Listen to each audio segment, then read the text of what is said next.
stories wouldn't fade. Loving you is what I need.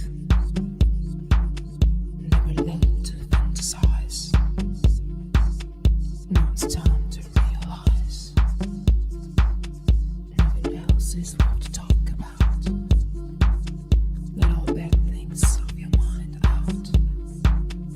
Run away, come, run away with me. Here's the key, take, set your body free.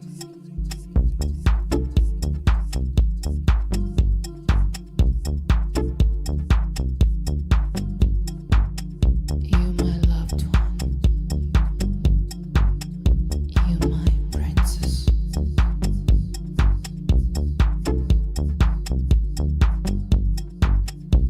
You, my princess.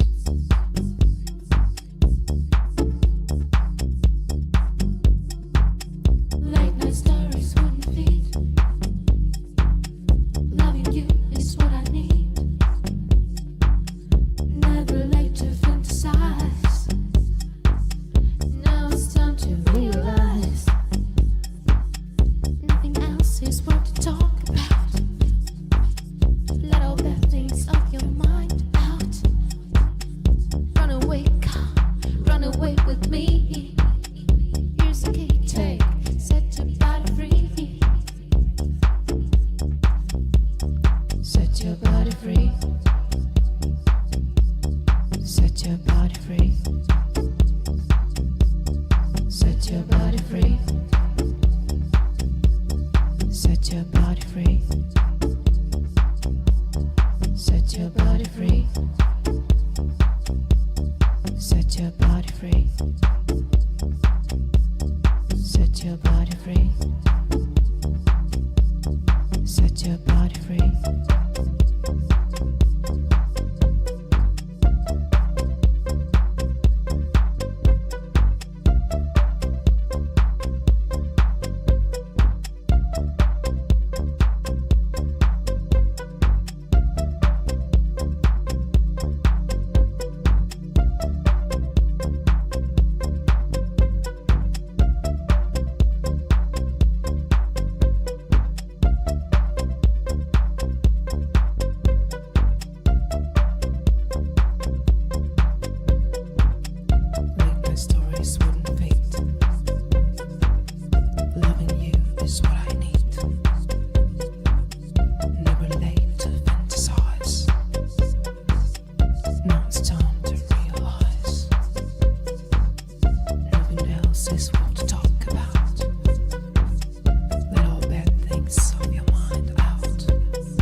lost everything.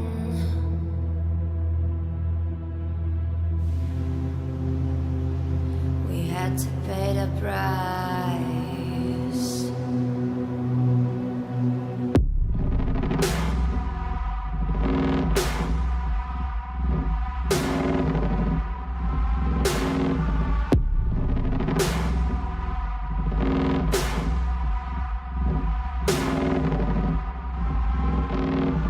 I saw in you what life was missing. You lit a flame that consumed my hate. I'm now one for reminiscing, but I traded all for your sweet embrace. 'Cause we lost everything.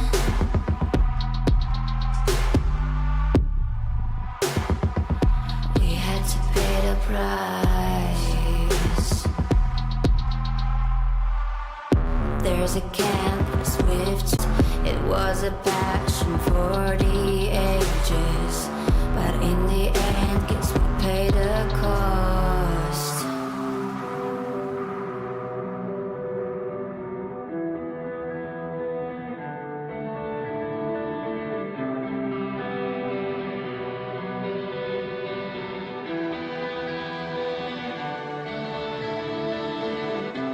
I think of beauty, I know,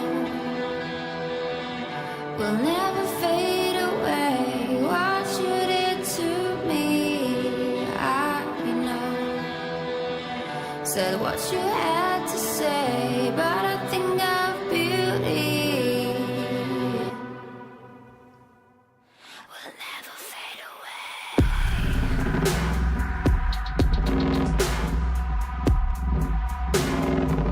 Will never fade away.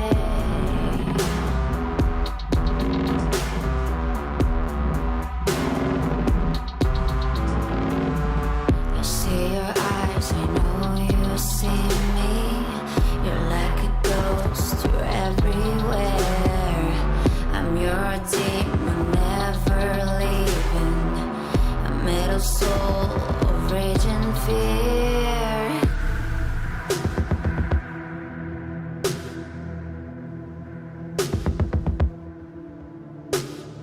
That one thing that changed it all. That one thing that caused the fall. A thing of beauty, I know, will never fade away. What you did to me, I know. So what you had to say, but I think of beauty, I know, will never fade away. And I'll do my duty, I know. Somehow I find a way, but I think of beauty will never fade away. And I'll do my duty will never fade away.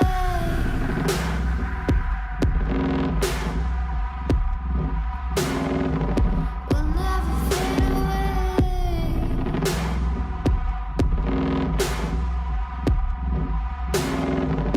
Will never fade away.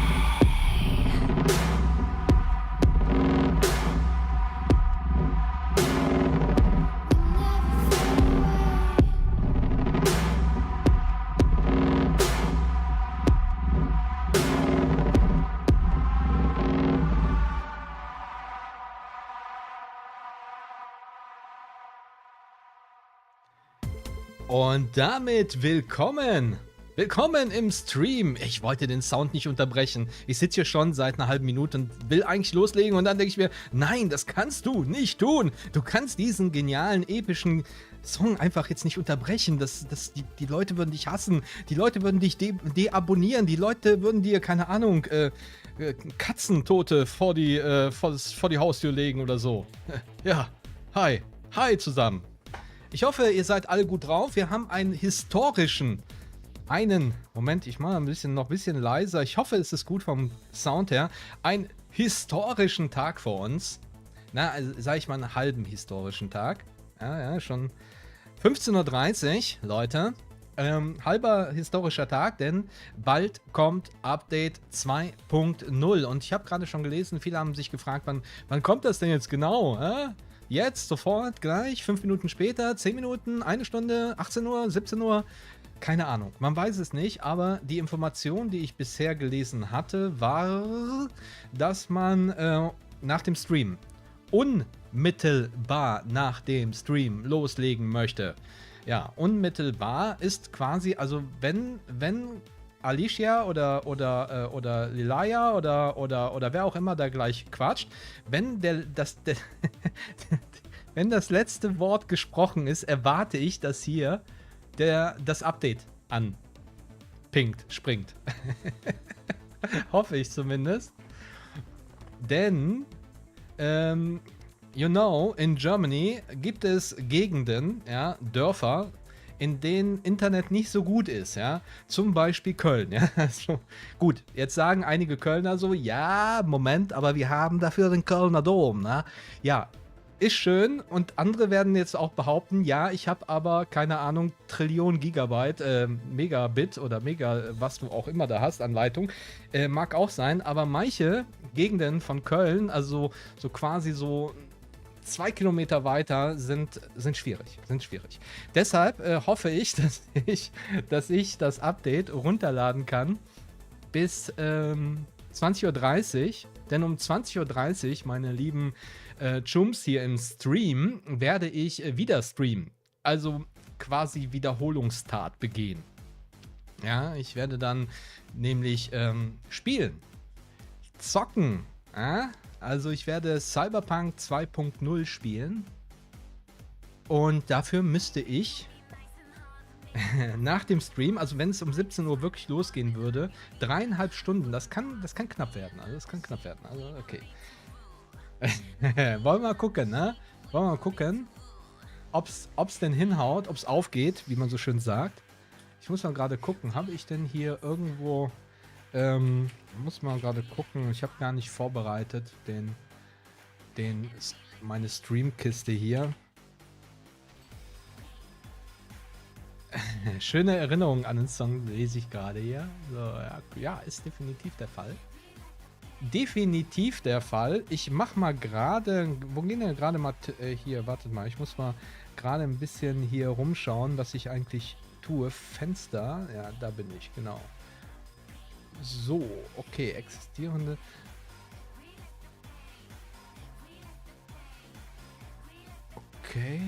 Okay. So, jetzt seht ihr hier im Bild gerade, ja, unten im Kleinen, aber ich mache mal das gerade größer. Da wird es heute Abend um 20:30 Uhr losgehen, auf der Streamkiste, ja. Wenn ihr Bock habt, kommt vorbei, dann zocken wir zusammen. Und wenn ihr selbst am Spielen seid, also wenn ihr selbst dann in Night City unterwegs seid, dann ist das natürlich doppelt gut.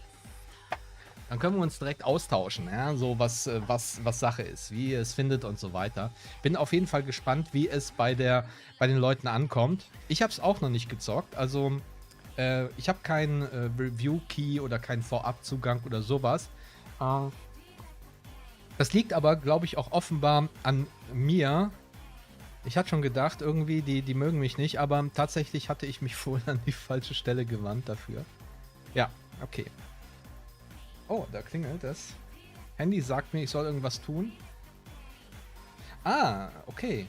Handy sagt mir, dass gerade jemand abonniert hat. Sehr Dankeschön. Danke fürs Abo.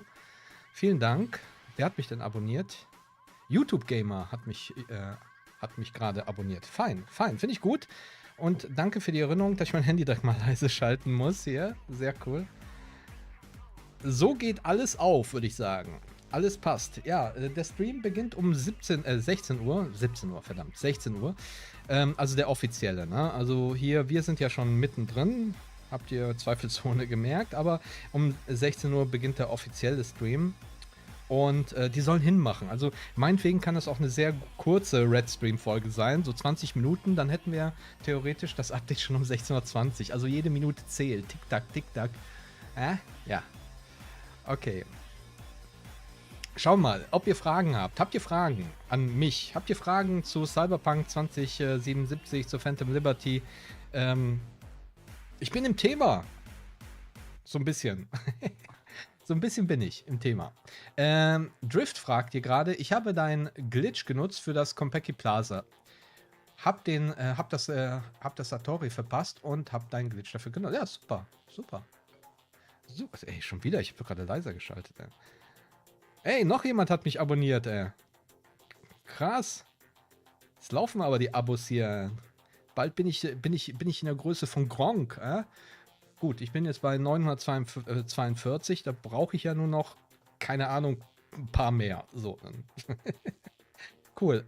Drift, mein Bester. Gerade von dir gesprochen hier, gerade eine Frage durchgelesen. Und schon habe ich ein Abo bekommen von dir. Klasse, finde ich genial. Dankeschön. So, jetzt aber. Ach, falschen Button gedrückt. Nicht auf nicht stören, sondern ich bin auf irgendwas anderes gegangen. Ja, egal. Okay, gut. Man wird ja auch blöder. Gut. Lone Wolf. Ich werde egal wie auch zocken. Ja, es ist gut. Ja. Tu das. Was ist denn hier los? Ach so, okay. Twitch schaltet nach einer gewissen Zeit einfach mal das Video auf laut. Okay, cool. Wusste ich gar nicht, dass die das so machen. Haben wir einfach auf laut geschaltet. Okay, also großes Fenster können wir wieder wegmachen. Alles gut. So, kleines Fenster bleibt.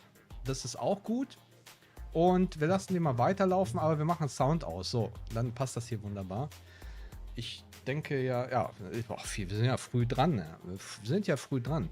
Ja, also der Glitch mit dem Konpeki ist natürlich super genial und ich hoffe, dass das auch beibehalten bleibt. Also, dass die das nicht mit 2.0 fixen. Ich werde es natürlich direkt ausprobieren, ob das noch funktioniert. Wahrscheinlich auch direkt heute Abend. Direkt ausprobieren. Und dann berichten, ne, ob das weiterhin klappt. Ich fände es schade, wenn die den weggemacht hätten, weil es gibt doch Leute, die vergessen das, beziehungsweise wenn du neu anfängst, dann oft gehen die dann halt nicht hoch, ne?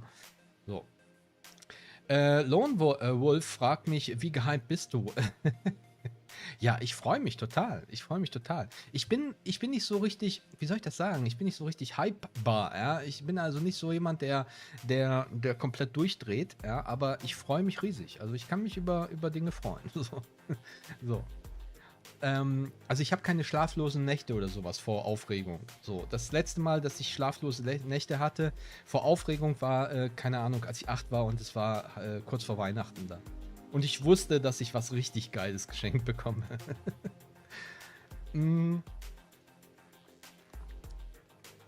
Schauen wir mal weiter, was ihr noch so schreibt. Drift hier, ich habe einen Glitch genutzt für das Compact. Das habe ich doch gerade gelesen.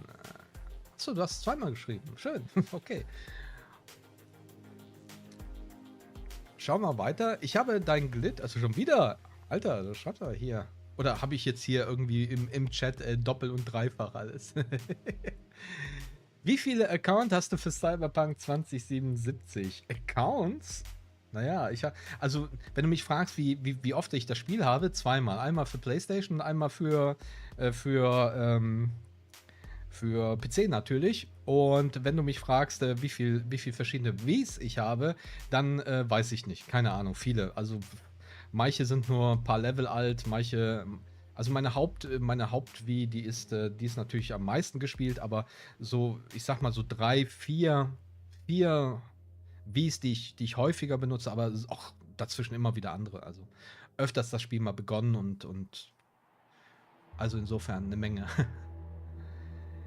Tim A. schreibt hier, habe die letzten 3 Tage damit verbracht, meine Eddies aufzufüllen und den Verdoppelglitch für Mats. Ja, definitiv eine coole Aktion. Ich weiß, manche Leute sagen sich, so Glitch nutzen und so. Also muss halt jeder selbst wissen, ne? Aber am Ende ist es für einen Start gar nicht schlecht, so sich Komponenten zu machen, wenn man jetzt wirklich sagt, okay, ich will jetzt Phantom Liberty genießen und ich will mir da jetzt die Sachen kaufen, will ja nicht großartig grinden oder so. Am Ende ist immer Zeit die Währung, ne? Heute haben wir alle weniger Zeit. Zeit ist Geld, ne? Insofern verstehe ich das auf jeden Fall. YouTube hat mir wieder geschrieben. Es hat mich jemand wieder abonniert und zwar Tomek Z. Willkommen, Tomek, danke dir. Wenn du natürlich hier anwesend bist. Kann ja auch sein, dass das einfach so ist. Was ist eigentlich mit dem Trick, mit dem Duplizieren? Ja, also den gibt es weiter, aber den gibt es nicht mehr in 2.0. Also es wurde jetzt schon mehrfach bestätigt von Creator-Kollegen, die in 2.0 unterwegs sind und sagten, dass der Glitch nicht mehr funktioniert. Die haben da auf jeden Fall eine Menge gefixt. Lone Wolf schreibt, du bist mittlerweile mein Lieblings-Livestreamer. Weiter so, ja, dankeschön. Wobei ich mich gar nicht so als Streamer sehe. Ich bin einfach so der Typ hier, der ab und zu mal den Live-Button drückt hier. Schauen wir weiter. Mr.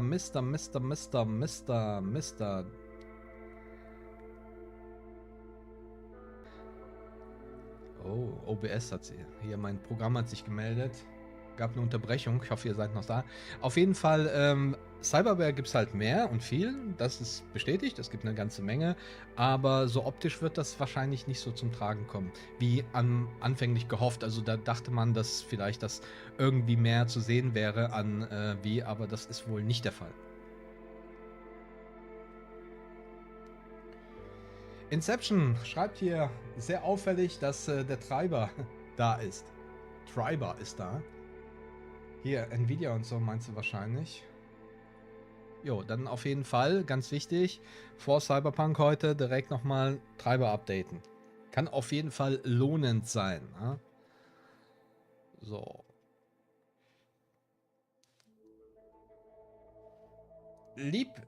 Meine Lieblingswaffe. Ich bevorzuge Handfeuerwaffen. Ja? Ich habe immer diese, was ist das denn für eine? Die 1110, ne? Die habe ich immer. Die ist ziemlich geil. Also ich mag generell Pistolen. Und so für Cyberpunk finde ich es auch ziemlich geil. So. Finde ich es richtig cool. So, weil man in der Stadt läuft man ja nicht immer mit so, keine Ahnung, mit so einem riesen Sniper-Teil durch die Gegend. Ich finde Pistolen einfach super. Ja. The Lightning You schreibt oder fragt, denkst du, dass da noch irgendwann ein dritten Third Person möglich ist, wenn auch nur fürs Rumlaufen, um mal vom eigenen Chart zu sehen? Nee, kommt nicht mehr. Also ich glaube, das Thema ist sowas von gegessen.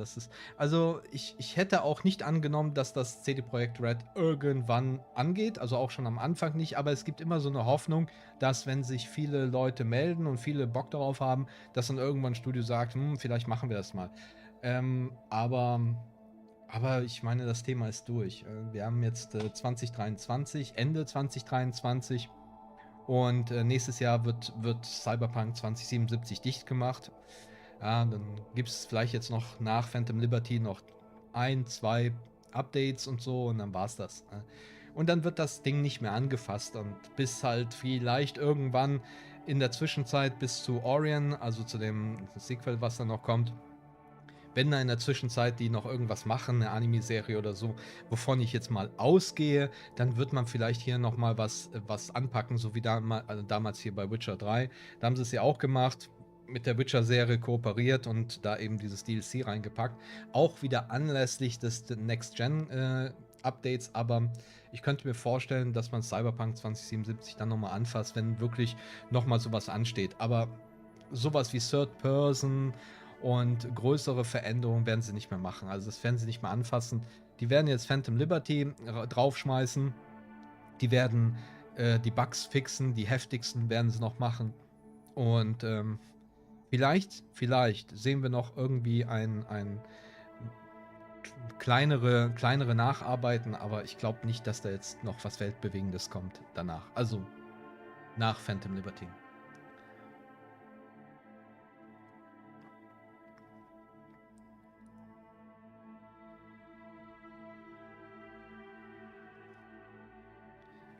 Kartell KS, ich schätze dich so sehr, dass du eine Art von Video machst, wirst du ich schätze dich so sehr, da du eine Art von Video machst, wirst du diese Videos auch für GTA 6 machen. Ach so, du schätzt mal, ah ja, okay, also erstmal vielen Dank, ja, vielen Dank dafür. Und für GTA 6, nee, werde ich wahrscheinlich nicht machen.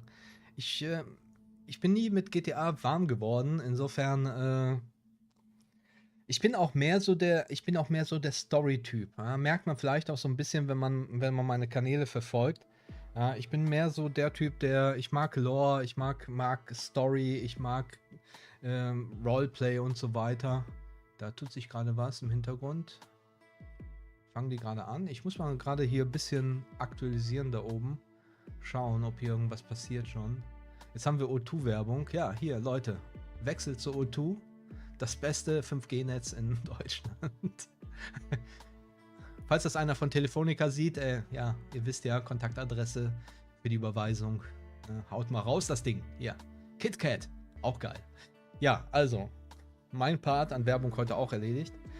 Drift schreibt, wieso bringen sie jetzt erst Dogaug rein? Was, Dogaug? Was ist ein Dogaug? Muss mir nochmal erklären. FSR 3 soll ja auch noch kommen. Ja, gut, das ist aber so eine technische Kiste, das werden sie halt noch implementieren, aber mir geht es halt so um großartige Gameplay-Veränderungen. Oh, wir haben ein Countdown. Leute, 13, 52, 51. Ich glaube, die haben vor, pünktlich zu starten.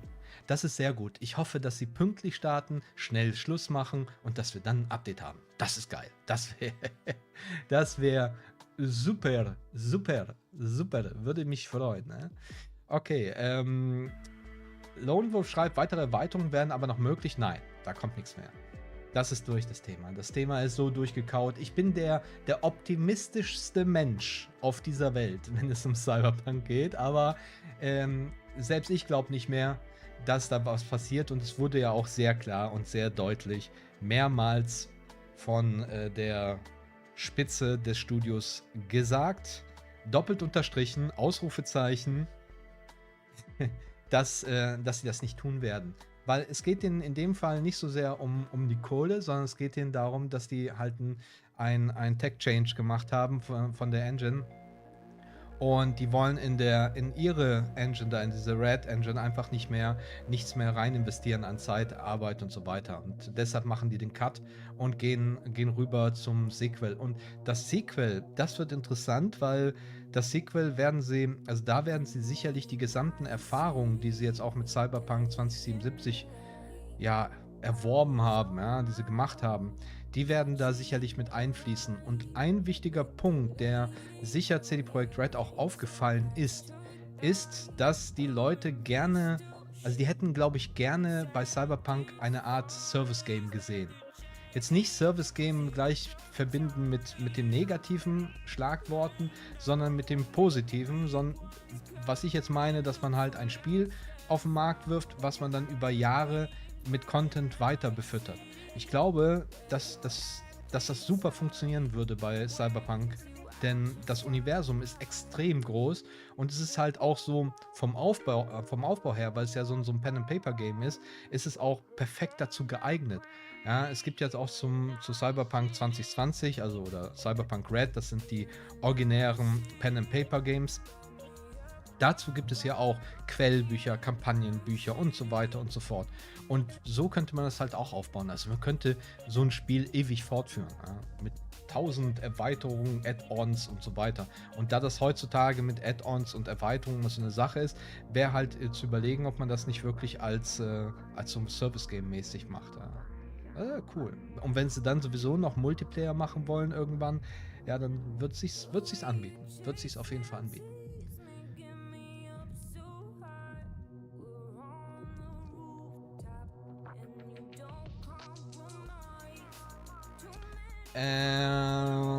Night of Bass fragt, ich wollte fragen, was hältst du von den neuen Fahrzeugen in DLC? Also die neuen Fahrzeuge sind schon cool, sind natürlich viele Erweiterung der Originale, aber es sind ja auch ein paar neue dabei und ich finde das cool. Also ich weiß, viele oder einige meinen so, ja, wir haben schon genug Fahrzeuge, aber ich finde, je mehr die Welt erweitert wird mit Varianten an Fahrzeugen und so weiter, das ist doch cool. Auch Klamotten. Ja. Wer gerne seine Wii oder sein Wii anzieht, der soll auch mehr Klamotten kriegen. Warum nicht? Ist doch cool. Schadet doch nicht. Schadet definitiv nicht. Ja. So. Tim A., in welche Skillrichtung gehst du? Hack and Slash, Netrunner, Ninja? Ich bin Solo. Ich bin immer Solo. Ich bin immer Solo. Aber so voll Hardcore-Solo. Ja. Ich stehe nicht auf, also ich finde Schwerter und so auch eigentlich nett und so, aber ein Solo, hör mal, ein Solo, der braucht eine Knarre und dann klappt das mit ihm. Und ich bin auch kein Netrunner, also ich bin ein Haut drauf Männchen, ne? Immer drauf so. So nebenbei, wenn ihr mich fragen wollt, dann am besten hier @Cyberpunk 20xx benutzen, dann sehe ich das hier direkt. Es leuchtet bei mir dann nämlich hier orange auf und dann sehe ich die Fragen schneller, weil so können die schon mal untergehen in den Chat hier. 9 Minuten noch, Leute. 9 Minuten. 9 Minuten. Übrigens ist das auch historisch deswegen, weil es wird wahrscheinlich auch dann der letzte Red Stream sein. Ne? Weil die Red Streams kamen ja immer nur zu Major Updates. Und wenn jetzt kein Major Update 2.1 mehr kommt, dann war es das mit den Red Streams hier. Kumantuk schreibt, Jum, Cyberpunk Multiplayer wäre doch geil, oder nicht? Ja, also ich fänd's geil, es als optional, ne? Also ich find's jetzt nicht. Ich find's gut, wenn man das optional machen würde, als rein Multiplayer-Titel würde ich es nur als zusätzlichen Titel sehen. Ja, das wäre okay, aber ich finde schon gut, wenn es ein Solo-Play bleibt, also ein Solo-Spiel bleibt, aber wenn es halt auch die Möglichkeit gibt, irgendwie Multiplayer zu machen. Beides. Kann man ja machen. Cyberpunk, Duke, jetzt lese ich schon meinen eigenen Tag hier. Duke, wie heißt du? Duke Roll 7 schreibt, interessiert dich auch Spider-Man 2? Generell finde ich Spider-Man cool, ja. Werde es mir auf jeden Fall anschauen. Nur aktuell bin ich ein bisschen voll. Also ich habe gerade sehr viele Spiele am Laufen. Baldur's Gate 3, Starfield und Cyberpunk. Also, das sind alles Brocken an Spiele und boah, also ich bin momentan echt voll. Ich weiß gar nicht, wann Spider-Man 2 kommt, ob das schon auf dem Weg ist, also gar nicht informiert, aber momentan ist es auf jeden Fall schlecht aus. Buddy schreibt, nur Pistolen oder auch Revolver? Ja, ich hatte ja eine Zeit lang den Comrade Hammer immer benutzt. Also Revolver, ein Schuss und dann pervers hochgeskillt. Aber nachdem das nicht mehr ging, war das natürlich ein bisschen witzlos. Aber ich habe auch nichts gegen Revolver, sagen wir so. Aber am besten sind natürlich vollautomatische Anfeuerwaffen, die sind schon geil. SG, machst du einen neuen Char? Nein, heute Abend werde ich einen mit einem Char einloggen, den wir bereits im Stream aufgebaut haben. Und so einfach mal gucken. Ich will einfach schauen, wie 2.0 so ist. Ja, also, wie sieht's aus? Was ist Neues dazu gekommen?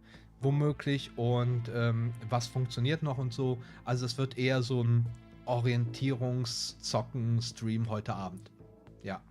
Aber wahrscheinlich werde ich mir auch einen neuen Charme machen, um einfach mal durchzuschauen. Oder wahrscheinlich, sogar sehr sicher, werde ich mir einen neuen Charme machen, mit dem ich dann halt so einzelne Stufen durchspiele, um zu sehen, welche Dinge dann sich auswirken auf Phantom Liberty. Ich hatte ja bereits ein Video dazu gemacht, wo ich glaube, dass so ein paar Sachen sich auswirken werden.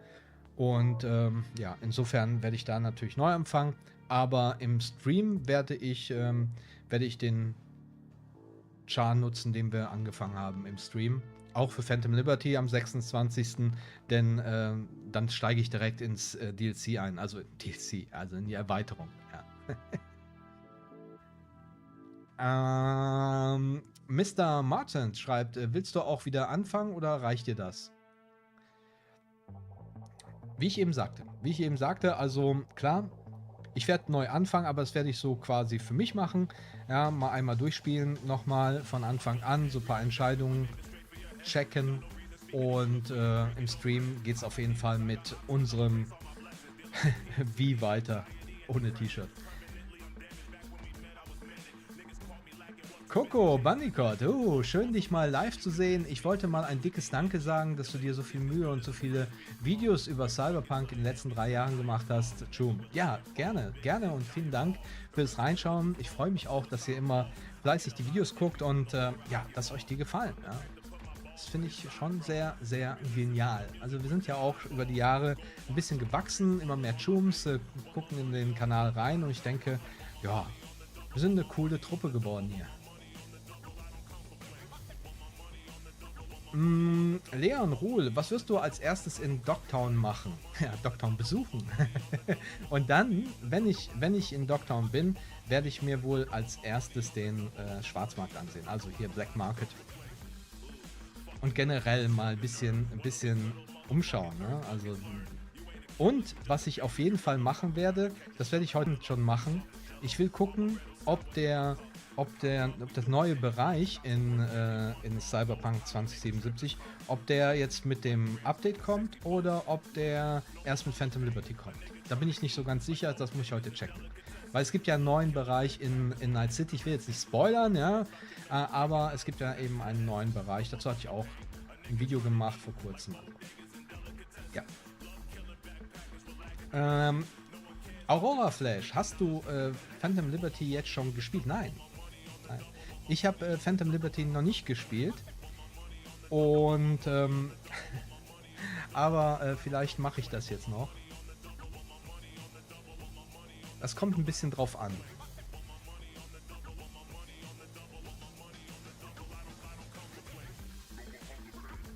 Okay, also ich habe gerade auch die Nachricht bekommen, dass ich womöglich das auch tun kann. Das ist cool. Also, dass ich tatsächlich da mal reinschauen darf. Von CD Projekt Red her.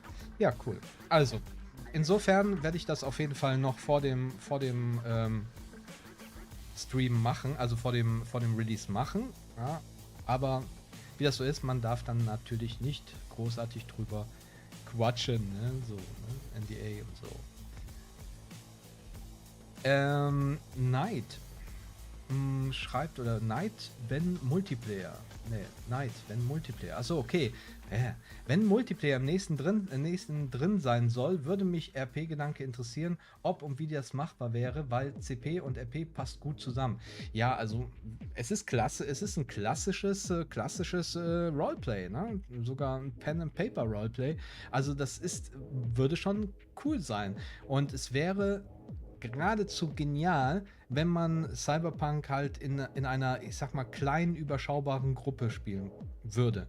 Also ich glaube nicht, dass das Sinn machen würde, so als, keine Ahnung, GTA oder so in diese Richtung. Also mit, ich weiß nicht, wie viele Spieler da unterwegs sein können, aber meinetwegen 100 oder so oder vielleicht noch mehr, keine Ahnung, aber so nicht. Das wäre nicht so das Ding. Es wäre cool, wenn man es in einer Gruppe von 4 Leuten oder so oder 5 Leuten spielen könnte, die dann alle verschiedene Aufgaben übernehmen, wie es halt auch in dem Pen and Paper ist. Also der eine hat dann diese Funktion, der andere diese, brauchst einen Netrunner, brauchst einen Solo und so weiter. Das wäre schon cool. Das wäre schon cool mit dafür angepassten Kampagnen. Also richtigen Kampagnen, die man dann gruppenbezogen spielen kann. Also quasi, ich stelle mir das so vor, dass man im Grunde ein normales Spiel hätte, so ein Solo-Spiel, wie wir es jetzt auch mit Cyberpunk 2077 kennen, und dann dazu nochmal extra Kampagnen, die man nur in der Gruppe spielen kann, die dann voraussetzen, dass man eben also du musst dich dann für eine Rolle entscheiden und du kannst nur in dieser Rolle dann auch bleiben. Also du kannst jetzt nicht, keine Ahnung, Netrunner sein und Solo oder so. Ne? Also so, dass das aufgeht, dass jeder seine Funktion hat, und das wäre cool. Das wäre cool. Baum 8008 fragt, was würdest du raten, mit wie viel Geld man starten sollte? Ja, also viel. Ich kann dir keine Zahl sagen, weil ich selbst nicht weiß, wie teuer das alles ist, aber aus mehreren Berichten weiß ich, dass es Waffen und Cyberware gibt, die in die Hunderttausende gehen soll. Und wenn ich lese, wie viele Komponenten man braucht, um Upgrades zu machen, weil das neue Upgrade-System geht nach Stufen, nicht mehr nach Leveln. Und dann hast du dann, keine Ahnung, Stufe 5 und dann Stufe 5++.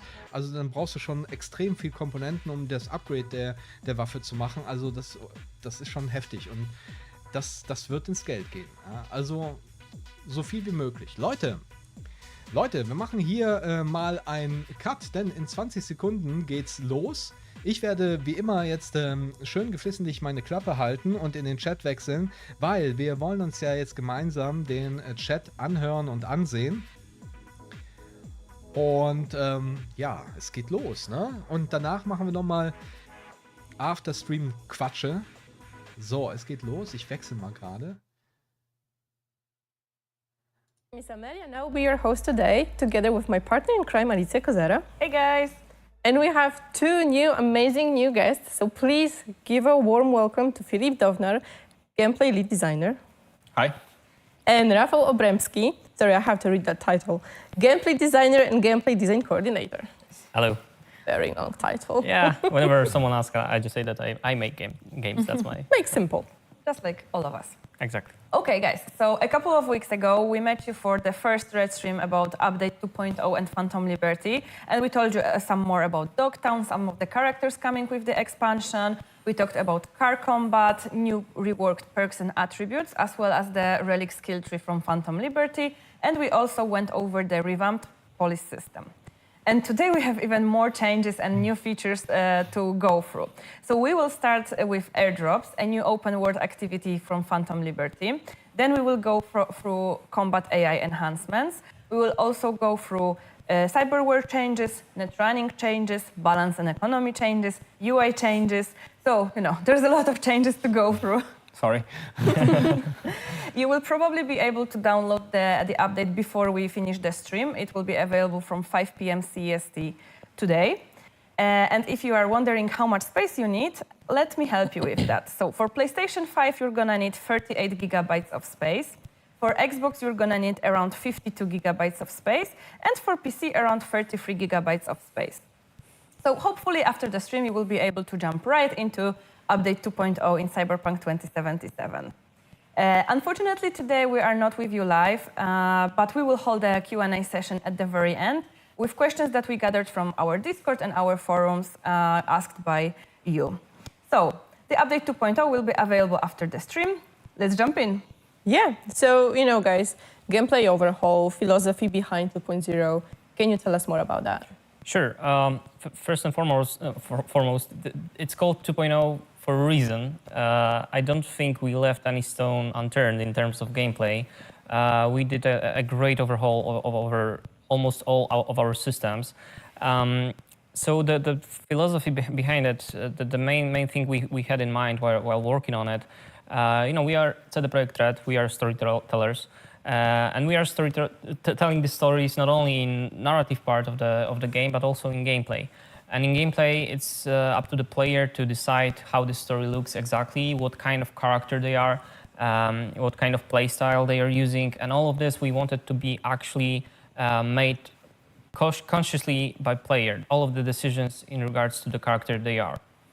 Yeah, it's already about the RPG element, role playing. Of the whole thing. We wanted the builds and the cyberware to be more immersive, for the players to represent themselves more through those. The builds are more distinctive. Your choice when it comes to cyberware is also much bigger and richer. So it was really all about just giving this freedom of actually being able who I want to be in this world while having this glorious adventure. Sounds good. Sounds good. I can't wait to, see what our players think of the update. So, let's just start with what Alicia already mentioned. So let's go to airdrops. What can we say about airdrops? So the most important thing, they're super awesome. We love airdrops. And basically, airdrops are a new open world activity, and that happens only in the Dogtown area. You will not see this on a minimap, but it's quite hard to miss. You will hear the AV dropping the big package on the Dogtown area. Flying over the district. Exactly, and there are flares that will guide you where they are. Getting to airdrop itself, it's a little bit challenging. We wanted for it to be not only the challenge in terms of the encounter that happens there, but also sometimes it is quite challenging to get to the location itself. Or but even how to approach it from which side. exactly. That's very cool. Yeah, it's also, you can maybe try stealth approach or something like this. But as I mentioned, the combat is also a little bit challenging there, sometimes even quite challenging, I would say, because the loot there is also something that we wanted to be worth it. The airdrops, important thing to mention, they are an endless loop of combat and loot, so you can do them forever, but that does not necessarily mean that the combat is the same for every encounter. It very much differs, so you can try it out, play around, try different airdrops and see how they change. Because yeah, as I mentioned, they are awesome, right? So Yeah, we have like multiple spots. Those spots have like different versions of those encounters, and what's also really cool is this as you will be like doing them, you'll be leveling up, and your possibilities, your abilities to approach them will also be different. So even when you come back to get the airdrop, how you tackle it can be different depending on how your playstyle has evolved. All right, sounds good. And you mentioned that it will be challenging. So I assume there are like various guards of this airdrop of the loot, right? Can we maybe talk about the changes to the AI and to the combat enhancement that we did in 2.0? For 2.0, we focused in terms of AI itself. We didn't want to reinvent the wheel. We focused rather on building on top of what we already had. But that being said, we did quite a lot. We especially in stealth. So, for example, if you try to approach this airdrop in stealth, as we mentioned, you probably would notice that having a silenced pistol, the enemy you could probably see a situation in which the enemy does not hear the gunshot because of the silenced weapon. But the fact that they will see the bullet will start. They will start investigating. Hey, there's a bullet here. Like, probably, guys, we are in danger. Maybe let's start investigating where this bullet came from. And their search behaviors also changed. They will be a little bit more challenging in this manner. So, with our changes to stealth, we also wanted for AI to maybe catch up a little bit. They can extrapolate the bullet trajectory and like know where the bullet is coming from to like influence their search behavior and patterns. It's just more realistic and believable. Exactly. Smart. Yes. In terms of AI, we also focused on changing some of the archetypes we already had in the game, but they are now so different that we could probably call them distinctive and different or new. So we focused really a lot on changing the Netrunning in terms of AI, and that's an awesome change because that was one I was personally waiting for after playing the game. And from now on, Netrunner will no longer only try to damage you. It's a huge change because from now on, we wanted enemy Netrunners to be more live inside of the Cyberpunk world, because Netrunners in Cyberpunk are those a little bit more smart personalities. So from 2.0 in AI, Netrunner will try to, for example, upload a cyber malfunction on you, maybe weapon jam. Restart optic. Yes, blind hack. And in some critical situations, they will also try to upload system collapse on you, which is, if you don't... This one you don't want to have. Yes, let's just say that. If you see system collapse, you should probably try to interrupt it, because this stays the same. You can always interrupt it. The coolest thing about this is not even that they became smarter. That too. But first and foremost, the way it changes how you approach combat at the very moment, because as Rafał mentioned, we have numerous different quick hacks, which are very different. and they affect you differently depending on what type of playstyle you prefer and in what kind of situation you are. If you're vulnerable, then restart optics is something different than when you're safe and hidden. So you have to be on your toes, think about your surroundings, and depending on the situation, make those small decisions like, should I go after the Netrunner or continue what I was doing and like take it, straight on. But as a player, we can also defend against Netrunners, Absolutely. right? We can have our own eyes that it won't allow them to hack us. Yes. We even have like the Cyberware that is negating those quick hacks from time to time on cooldown. If you feel like it's a problem, then there is the Cyberware to help you with this. Yes, exactly. Plus, some things stay the same. For example, Netrunners will still try to use proxies as their bodies to hack you through them, so you don't always have to find the Netrunner themselves, yeah. but maybe try to find a proxy. Yeah. Other archetype that we worked quite a lot in general is the elite archetype. From now on, you will see them on the battlefield a little bit more clearly because they have skulls, red skulls above their head. That's something. Clear. Yeah, exactly. Something we in general worked on quite a lot from 2.0 to make you really aware who you're fighting. So not only elites will have distinctive UI on them, other rare enemies, for example, will have a different health bar. Chunks. 2 chunks. Elites Instead will of have one. 3 chunks. You will be able to spot it quite easily. And elites themselves are really revamped and kind of tougher versions of the enemy. They change quite a lot in terms of who should you target, because probably you could try to play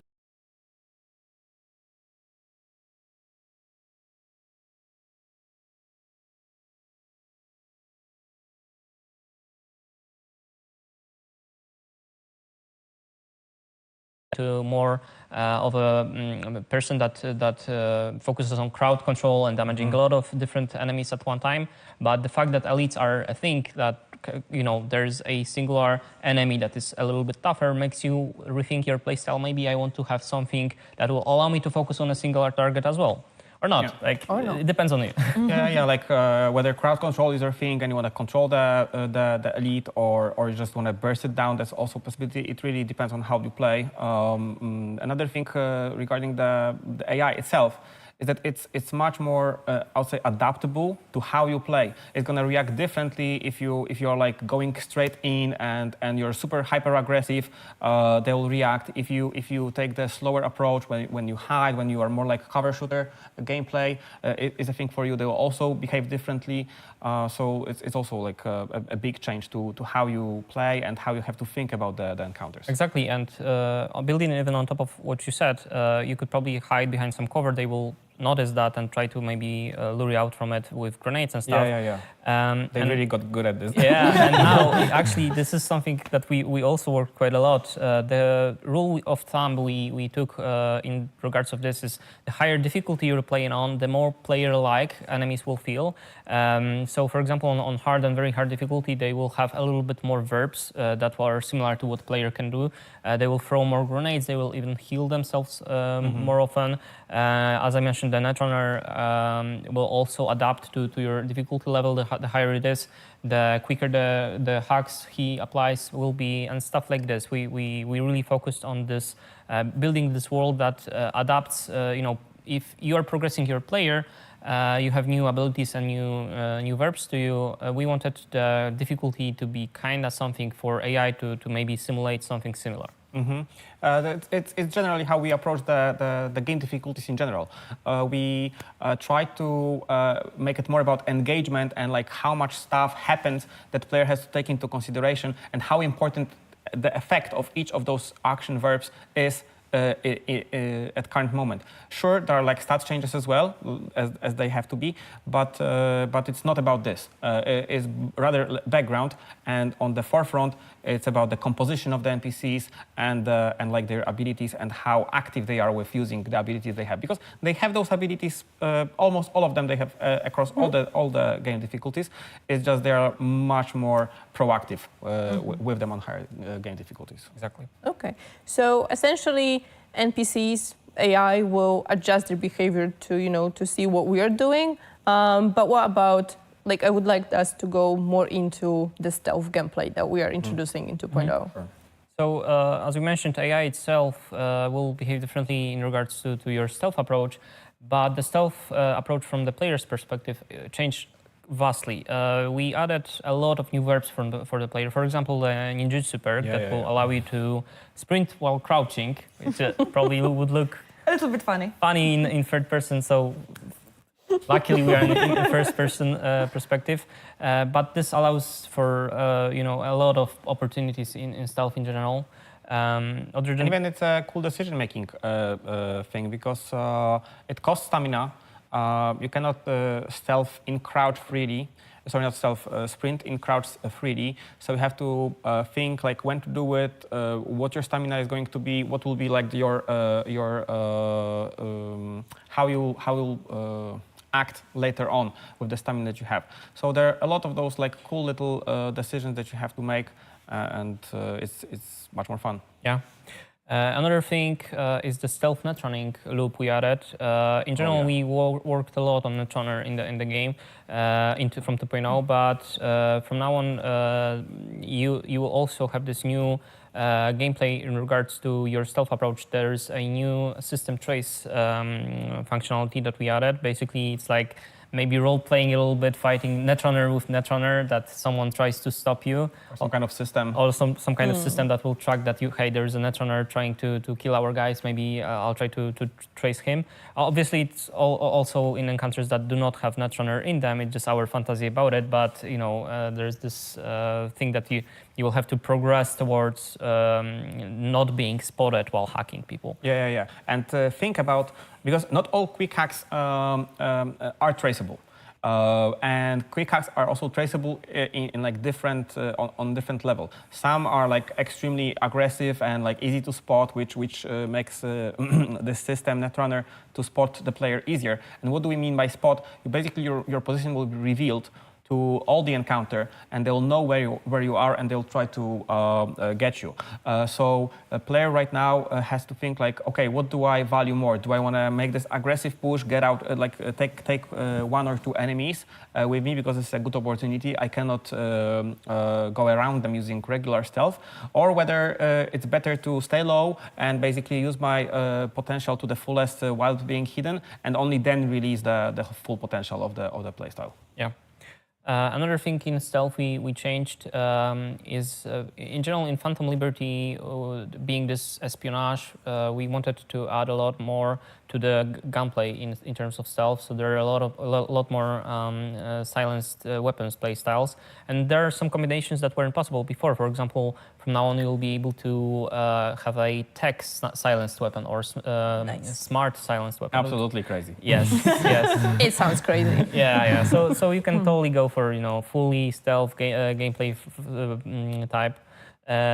In weapons in general, we work quite a lot, but sticking to stealth, we also added a super cool optical camo abilities in Relic Tree.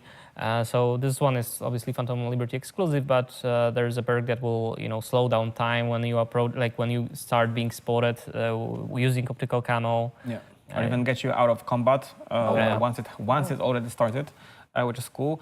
And we also have like a very cool cyberware that can do crazy stuff, but we cannot reveal it due to the story. But yes, this one, yeah. Yeah, look for it because it's really amazing. Yeah.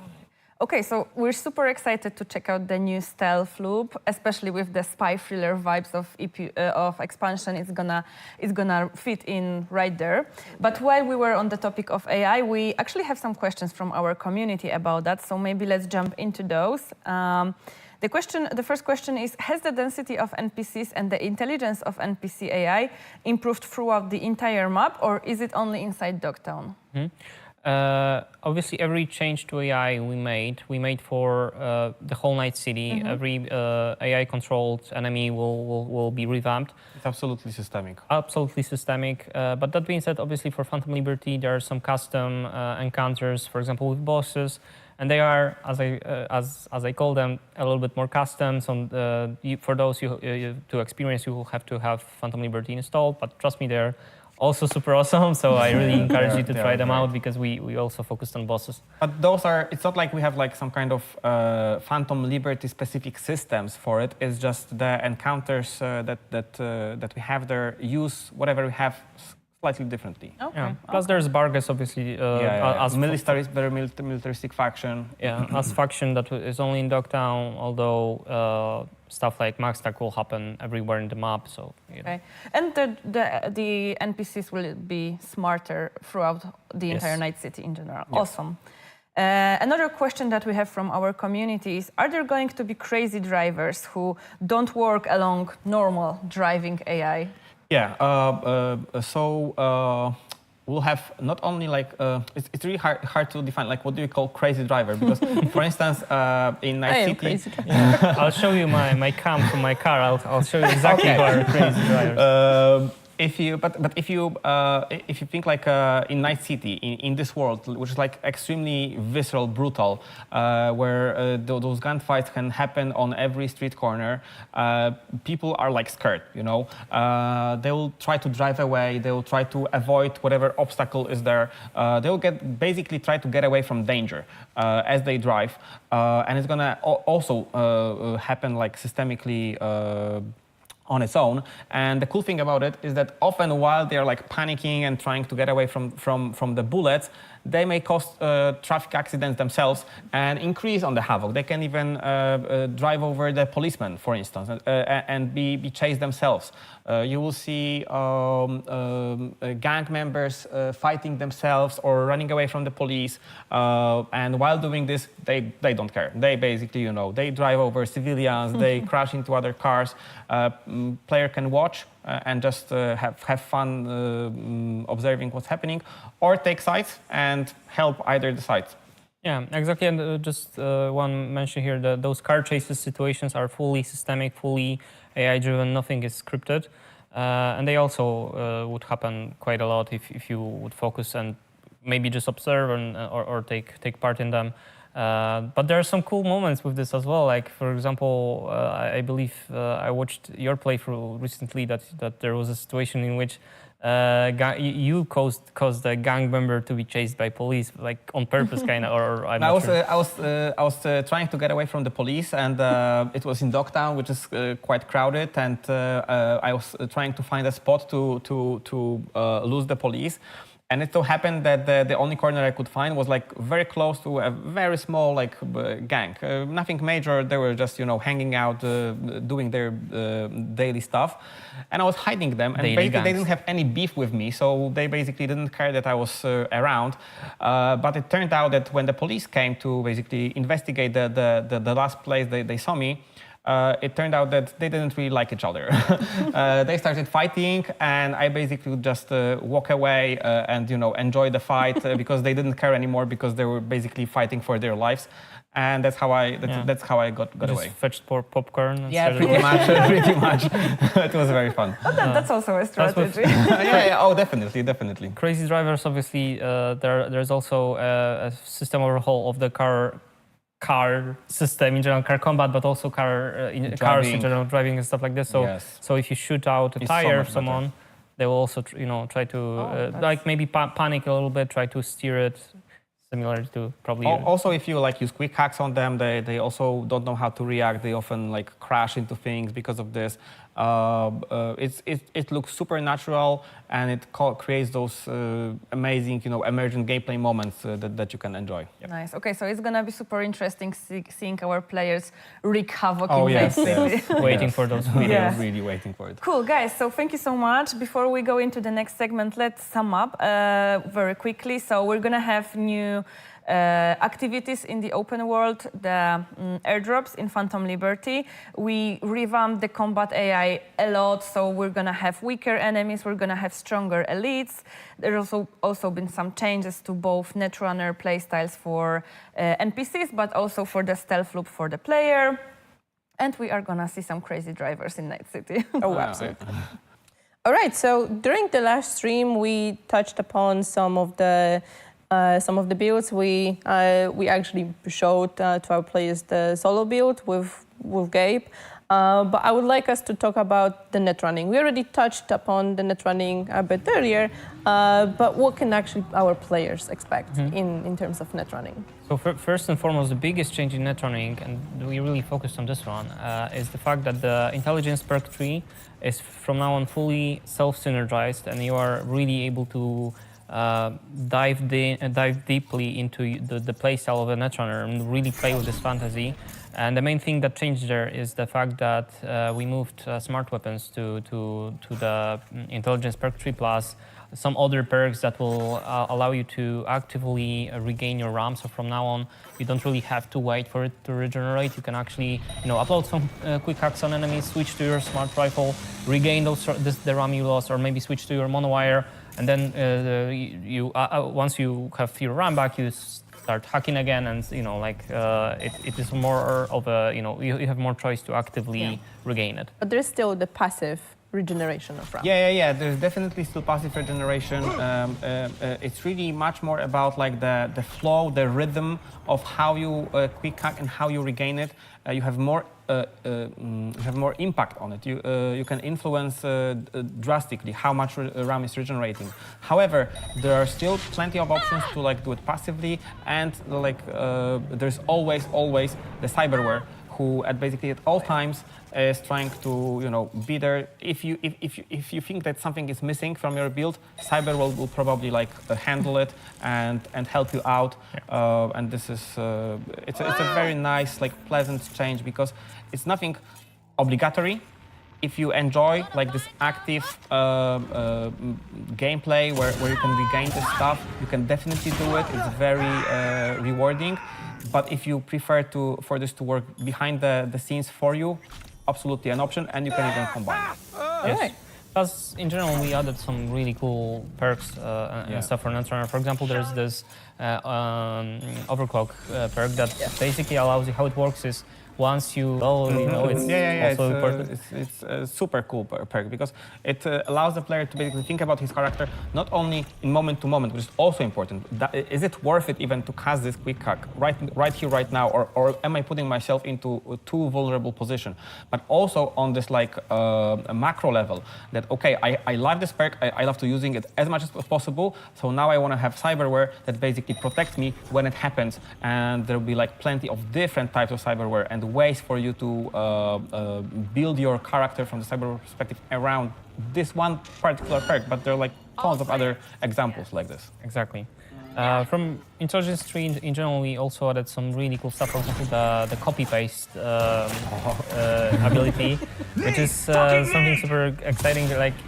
It's maybe a little bit OP in some situations, because how it works is the perfectly balanced. Yeah. How it works is if the enemy Netrunner is trying to upload some hack on you, you can upload some hack on him, and the hack you chose will spread among the whole group of enemies. And I will just throw it out there. There is a suicide hack, so there are some situations in which it could be a little bit OP, but we are fine with it, I guess. Oh, you know what to do, guys. Yeah, absolutely. Go try it out. So we already mentioned some of the quick hacks, but what else can we do with them? Can we do a queue or combos? Yes. In general, from Netrunner, we also worked on the queue functionality. The way it works, maybe we'll quickly catch up with how it works. Basically, you need to be a Netrunner, you need a cyber deck. Plus, you need a specific perk from Intelligence perk tree unlock to be able to throw queue hacks on quick hacks. And in the base version of this perk, you are able to queue 2 hacks on one enemy that will happen consequently on one enemy. You are able to modify it to allow you to throw up to 4 with perk progression as well. The way it works is, obviously, as you might expect, they will happen once you queue 2 hacks on one enemy. They will happen right after one consecutively, but also the upload time of them will be reduced to differ from a situation in which you upload one, waited, and uploaded the second one. So this is the first gain from it. And it's super cool, because the stuff is that You may have like your favorite quick hacks. You already have it like all figured out. But now suddenly the addition of the queue makes you think differently about the quick hacks. Yeah. Maybe something that you were not using before, now because it's being able to be uploaded so much quicker, it's a completely different story. So you think about what type of cyber deck do I bring to a fight, what types of program do I bring to a fight, and it allows you to like experiment more and more with it. Two quick hacks queue is one thing. 3 is like a different thing, and then 4 is even different. It also reduces the amount of RAM it takes. So really, it's gonna take a lot of like skill to fully, the skill cap basically is super high for it, and but the reward is also amazing. Like once you get the feel for it, you're basically a god. But not because the damage is just high or the effects are so high, but because you did it. You were the one that were combining those queues in proper order, using those quick hacks at the right time, and using the proper cyberware and perks to accommodate for all of this. With reduced RAM, it doesn't come from the base quick like hack queue perk, but there's a special cyber deck that will also reduce the RAM. And also allow you to combine those quick hacks in a queue in many more ways. Basically, as we mentioned, queuing quick hacks on one enemy, as Philip said, allows you also to maybe mix them up in more variant ways. There are combat and non-combat combinations that will allow you to have boosts to the stats that they gain to the enemy, reduce the upload time even more. And with this specific cyber deck, there's the combinations that you will be able to maybe sandwich combat hack in between two non-combat hacks, stuff like this. It will gain you much more bonuses and generally allow you to really find your Netrunner playstyle way more. Yeah, you can be much more precise with how you wanna, what kind of Netrunner you wanna be. All right, so we know what we can do to our enemies, but what can we do to cars? Okay, so cars since 2.0 can be quick hacked as well. There are multiple. I don't know how many. I think 4 or 5 quick hacks are available. They become available to the player with the rarity of the cyber deck they use.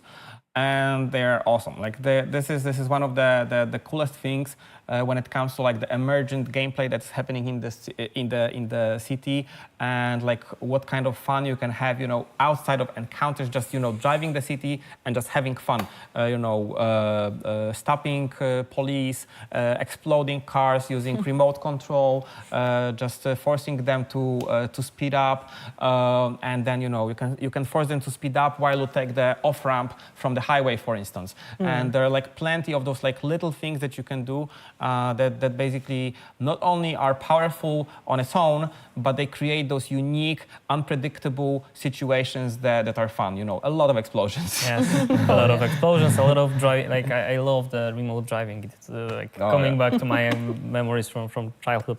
But to be able to do it, basically what you need is obviously a cyber deck. But there is a certain perk that will allow you to quick hack cars. And it's very early on, so it's nothing like you can get it almost right away. Yeah. Awesome. I can't wait to play a Netrunner myself. Maybe I will finally give it a proper go. Yeah, I think I'm going to respec into a Netrunner. All right, so thank you guys very much for clarifying what we can expect in terms of Netrunning as a player.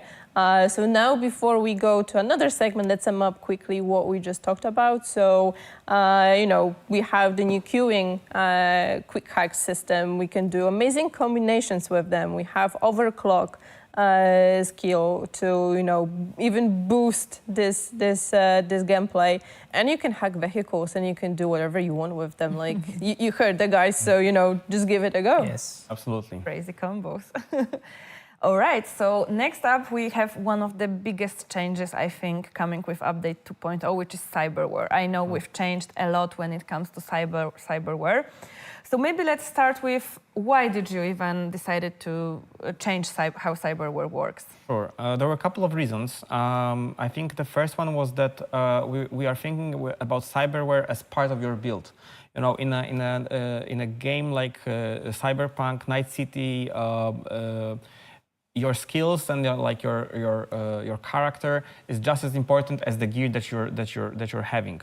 It's a brutal world where this is just the brutal truth, and we wanted the cyberware to feel like this. It's basically something that is taking care of you behind the scenes. We were thinking about, when we were designing the cyberware, we knew from the very get-go that we wanted the cyberware to support whatever play style you want to pick from the perks. Either pick the cyberware that basically brings this particular play style over the top, allowing to do crazy things, or if you feel that your particular build is missing something, cyberware is probably there to handle this problem for you. On top of it, there was this very important reason argument for style over substance. It was absolutely crucial for us that we wanted for the players to not have to make this kind of difficult choice. Do I want to look like this, or do I want to have the best stats? Yeah. No, currently stats are in the cyberware, clothes are for your looks and to represent your character, to feel however you want to feel.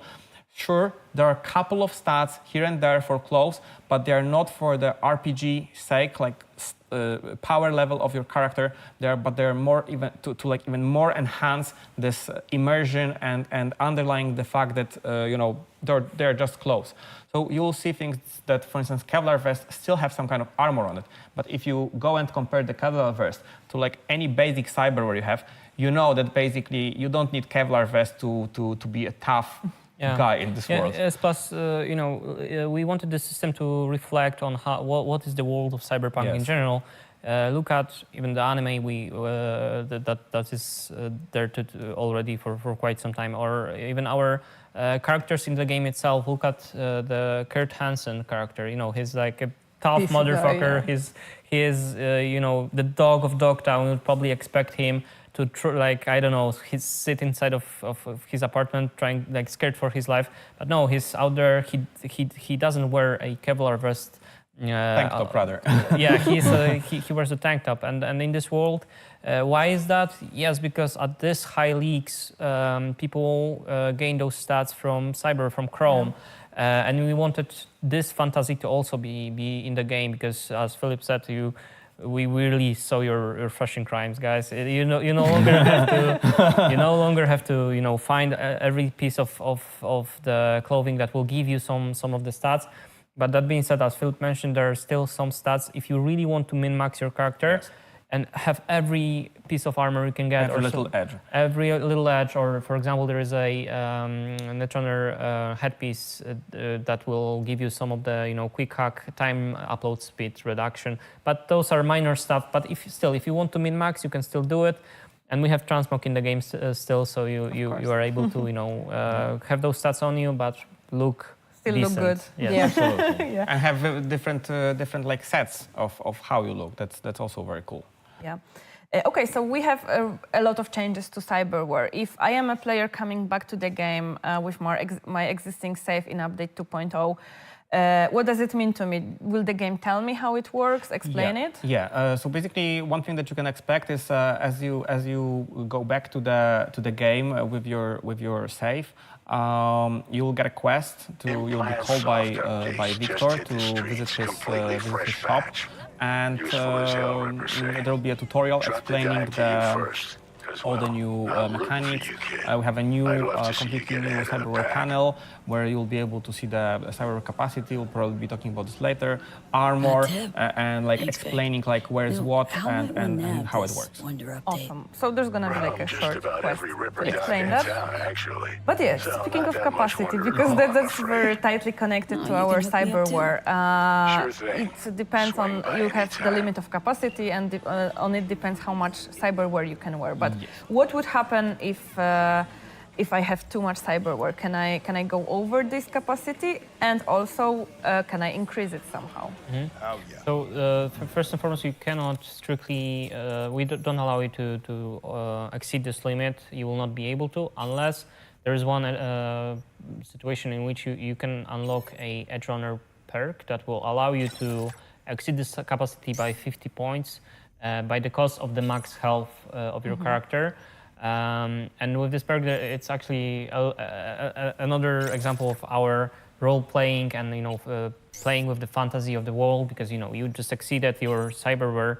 Now you have you are over the limit, and with this perk, there's this fury state that you can enter during combat and in general in the game that will give you some of the damage and crit chance boost. But it's something that we wanted to also play with the fact that you decided to change something in your character, and there is this state that you still control your character fully. It's not cyberpsychosis, but it's maybe something that you can think of in similar ways.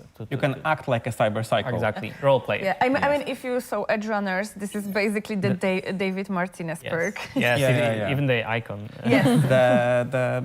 The downside for it is that your health is reduced at all times.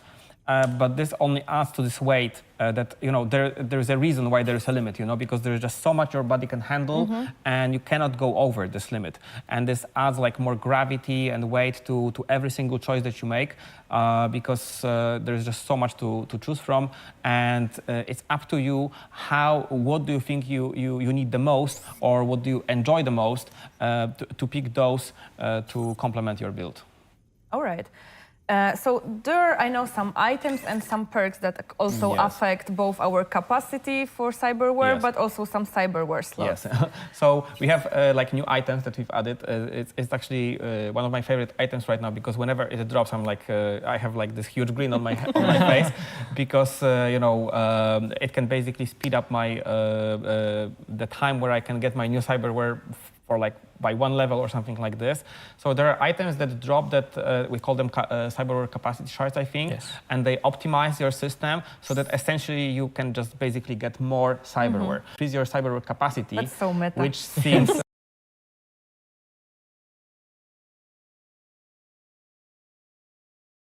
like crazy, but this cyberware is extremely powerful, and I can't wait for people to like try it out. Exactly. There's this awesome perk. It's called, I believe, Cyber Connoisseur. Yeah, that even adds, if you unlock it, it even allows you to have a choice between two stats while upgrading cyberware and stuff like this. It's all super good. So you already told us about this cyberware that allows you to exceed the capacity. I mean, make it more. Anything else that you could spoil for our players? That's some new cyberware that is coming. Like one of my favorites is that we added the cyberware for hands. It's not a smart link. It's not. It's a general cyberware that basically reduces the stamina cost while shooting. And with this cyberware, it's quite costly. But with this cyberware, you can reach basically like laser accuracy with most weapons. It's really amazing. Other than that, I don't know, a couple of other examples. We modify like biomonitor so that now it takes care of you. It's basically whenever you can heal and there's a need for you to heal, you're being damaged, it automatically uses your consumables, injector or inhaler, and it's super nice because you don't have to worry like about your health you have to worry about your health, but you don't have to worry about healing. You have the certainty that it will do this job for you. So if you're like in the midst of battle and you want to just focus on shooting down the enemies, you can, and the health, you don't have to be distracted by the health because the cyber will basically be protecting you. And also cool because you don't have to it's going to work under the hood, meaning that you don't have to like cancel the shooting to have the animation of healing yourself, because it happens at the same time. Nice. Okay, on the topic of cyberware, our community was actually wondering whether we would have different types of the same cyberware. So, for example, different types of mantis blades. So yeah, this is still a thing. Different types of mantis blades would deal different types of damage, for example, electrical, chemical, and stuff like this. But from 2.0, we added way more to it. For example, there's different cyber decks that allow you rather not for specific effects, but rather allow you to attune it to a specific play style you want to have. So there's cyber deck that will play very well with stealth netrunning, and there's a cyber deck that will allow you to have more of the monowire combat enhanced for Aggressive Sun Devil stance, defensive Sun Devil stance, Yeah. which it's really like a theme with many things where a particular cyberware or a group of cyberware, they do a similar thing when it comes to like their functionality, but they do it so differently that it's really up to you which one do you prefer most. And it's even really cool to basically switch them up from time to time while still building your character, growing from your perks and everything. But just mix this thing up as you go, because maybe you feel more comfortable with your build, maybe you learned or mastered the, let's say, I don't know, dash or any other like wrecking ball, and maybe you can swap something for something else. Exactly, we wanted you to, even if you already make a decision that I want to have this play style, okay, this decision is made, but I still have some options to choose from. Yeah, It's yeah, still All right, so we're gonna have a lot of cyberware to choose from. How about players that don't want to get implants? Is it even a viable playstyle? So basically the rule of thumb here is we do not penalize player from having cyber at any point in the game. There is no effect that you would have because you have cyberware. Plus, I would rather say that we encourage you to have this cyberware because maybe armor itself isn't the main reason here, because you probably can play without armor for at least for lower Easy, difficulties, yeah. and for I think up to hard, it's totally possible. It was actually one of the reasons why we also made the cyberware change. That players can like previously, players always had this armor with them because they were just picking it up from the clothes as they were playing the game. So at all times you had some kind of armor. Right now we fully support no armor playstyle up to, I think, hard difficulty. Yeah. On very hard it will be really challenging, yeah, I think. exactly. But this is like connected to this question about the humanity. This is a very powerful decision in this world. You know, not installing the Chrome. This is like the reverse of everybody is doing, which makes this choice even so much more like meaningful. So I think it's totally possible. You don't have to install it, and you'll do fine.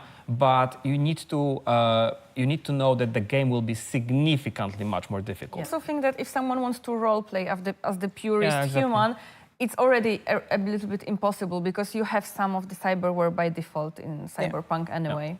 Right, so we have another question from the community. So we've heard about the new relic perks adding new features to the Mantis Blade, the monowire, and the PLS. But what does it do for guerrilla arms abusers like me?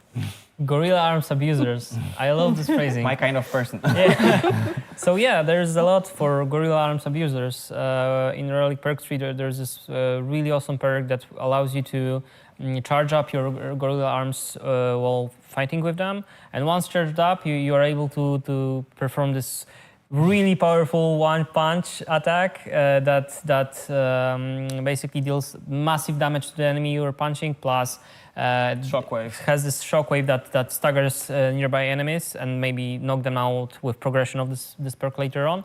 And if you happen to kill the enemy with it, you basically Which we will. which you will. You basically turn this person into Neil Armstrong, and you send him to the moon. He never comes back. But there's a lot more to it in Relic Perk tree. Actually, the whole relic tree is all about cyberware. Yeah. From every single section, it's a really cyberware-oriented skill tree because it's related to the story and Songbird, and she's doing the stuff through the relic. to basically enhance your cyberware. It's very powerful. It's very distinctive. You can go either on the offensive side with it, or on the defensive side with the self optical camo perk. But my favorite one in Relic perk tree is about vulnerability analytics. It also plays this narration of connecting with Cyberware, because technically you need Kiroshi to have it, but you have Kiroshi in the game anyway. But the way it works, it's basically the system analyzes the enemy for you and looks for some weak spots in the enemy, maybe broken cyber or something in the enemy itself, and it shows it on the UI on the HUD overlay of the game, which is basically those red squares that you will be able to shoot. And it does not only deal massive damage to the enemy, but it also explodes while you hit it. I like how they explode. And it's an EMP damage, which can also be relevant against certain types of enemies. Yes. It's really cool. This one really took me by surprise, because I didn't really appreciate until I actually played it how sweetly it changes the way you play the game. Yes. You have like this flow of like doing the headshots, trying to shoot them, and now the moment the vulnerability appears, you have to make this little decision. Okay, should I switch it up, change my aim for the bigger payoff, depending on where the enemy is, how far he is, how damaged he is, and it constantly keeps you engaged, and like it's just very fun. Yeah, it adds to even the choice of weapons, stuff like this. But it's awesome. It works with melee weapons as well. So Exactly. Yeah, it's maybe a little bit harder, but with melee. But I don't know. It's just different. Yeah. So it could work in basically almost any build. Yeah. Yes. Let's just repeat that the Relic perk tree is Phantom Liberty exclusive. So today you will not be able to play it, but soon. In a few days. In a way, yeah. All right, so now we can sum up. And yeah, so guys, you have new cyberware coming. Some of the changes to cyberware, which, for example, one of them is the capacity. So make sure, to check your limits, check your skills, check your perks. If you can go further than that, if you want, go for the Edge Runner perk and see what it does. And, another bigger change is the armor is now coming. Not through cyberware, through cyberware, sorry, not through the actual clothing. Okay, so cyberware was a very big and very impactful topic, very visible in the game. But now let's talk about something less visible, but I think as important as that. So all of the balance changes and economy changes. So balance, we already talked a little bit about the changes to AI. Now maybe let's focus on economy. So I know that now we're gonna get a little bit less loot. There are some price changes. So can you talk a little bit more about the intent behind it? Sure. I think that the first thing that players will notice is that there's generally less loot on the level, dropping from the enemies, and it was important for us so that player can like really focus, on the story and like not break this gameplay into two phases where you clear the encounter and then go around the encounter and you feel like the scavenger who's picking this stuff from all over the place. Yeah, every time. So the loot is more meaningful this time around, and clothes are no longer dropping from enemies. We didn't like this from the fantasy point of view. You're supposed to be merc. You choose your loadouts, your gear, how you look in this world. It shouldn't be some random chance. Plus, it just didn't feel right, to be picking up basing your wardrobe from dead bodies, that you just massacred with mantis blades or grenades and whatnot. With holes inside. Exactly. So that's a very nice change, in my opinion. What else? Oh, and coming back to the fact of being mercenary. You will notice that you get much more money from the rewards for doing the quests and the gigs and whatever the fixers are setting you up with. In this world, it really wouldn't make sense to risk lives in this extremely brutal environment if you weren't paid properly to afford the cyberware and weapons and other toys like cars, apartments, and yes, etc. exactly. Plus, you can make it really tied to your specific character you want to be. Plus, vendors, one thing to mention here, they will also changed up what they have in stock. So it's worth revisiting them from time to time. Different small thing we also worked on is how thematic the vendors are. Maybe vendor in city center would sell you more, style over substance, golden weapons, and the black market vendor would sell you illegal weapons, stuff like this. So that also plays along with this fantasy of deciding what is your gear, what is your clothing, who you are. Wow, that's nice. So less loot, but I will be earning more eddies from gigs. That's pretty nice. So speaking of that, our community actually had a question about it. Like, how big will the new item loot pool be regarding weapons, cyberware, and mods? Yeah, I think we shouldn't talk about numbers here, probably. Obviously, give us a week. Yeah, Maybe we we have can to count count them. Yeah, we have to count them. But I would say that let's answer this in a way that we obviously added a lot of items to the game, especially to Phantom Liberty expansion. But listen, we literally took every item in the game that was already there, redesigned it, rethinked it. As I mentioned, there's no stone unturned, so we probably should, from gameplay perspective, answer that every item in the game is a new one. So countless. There isn't a single cyberware which is the same. There isn't a single gun which is the same. Like all stats, all handling, grenades, inhalers, quick hacks, absolutely everything has been changed. Wow, so basically all new loot pool for our Plus players. a lot of new items that weren't in the game. Yeah. Exactly. Obviously, let's clarify that does not mean that all weapons will have new models, stuff like that. No. We're talking about gameplay Gameplay. perspective right here. Yeah. Yeah. Okay, so while we are on the gameplay perspective, what about crafting and upgrading items? Because I know this is like a very hot topic within our community. Like, where did the crafting go? What's happening? Sure. So crafting is still very much a thing. Actually, I would maybe even say it's more of a thing because it's not like tied to the tech tree, at least not directly. Meaning everybody can craft craft weapons or upgrade iconics or upgrade even cyberware. This is the new addition that we've added. In tech tree, there'll be perks that will make the upgrading process maybe simpler, easier, because you will have more components, you'll have more choices when it comes to upgrading. So what do you want to upgrade into, for instance, the cyberware? But as a baseline, everybody can do the upgrading and crafting. And it's just a matter of how do you want to, be involved in this loop. The cool part is that you'll be finding some extremely powerful recipes in the loot. So this will also probably play a factor whether you'll be engaging in this and how you'll be engaging in this. Exactly. We didn't want to introduce this bottlenecks into. There's my legendary Overwatch I love it. You'll be able to do it still. You'll get your points back. And if you choose to go back to tech, there's there are some big payoffs at level 20. So I think Okay, I will check it out. Maybe Netrunner, maybe techie. We'll see. One thing to mention here is that components that you use in crafting and upgrading, they are not purchasable. You'll have to find them in loot. So guys, good luck in airdrops. Yeah. But this makes them so much more exciting and you're happy when you get them. Also the whole upgrading is streamlined so that you only need a single type of component to upgrade, which it's like a nice quality of life change for the people. And we are talking about the upgrading. I think what's worth mentioning here that we replaced the old rarity levels with new ones, right? Can we maybe explain a bit more? With tiers. Yeah. So currently they're called tiers. Basically, every couple of levels, player will advance to a new tier. It doesn't happen it's not like a hard cutoff point where suddenly you are on the next tier.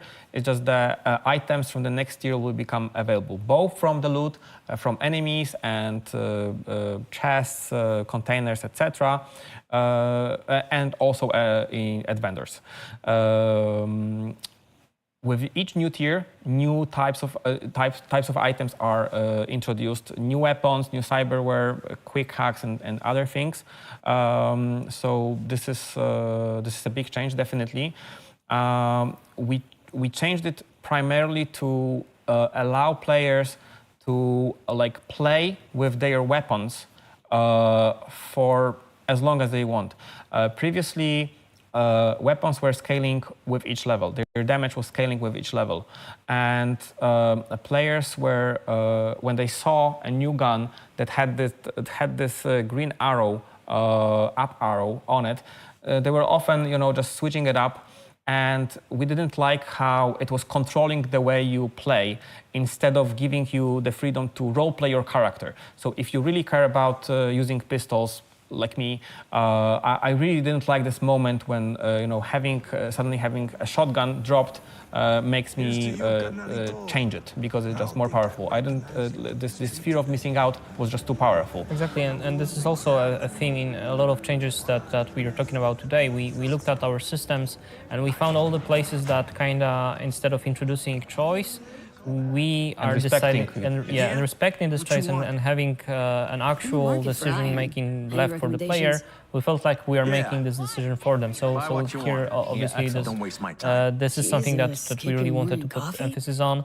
But with those loot changes, with tier changes, that does not mean that weapons have, like the leveling up does not mean anything for the weapon system, because with higher levels, better weapons will be dropped from loot.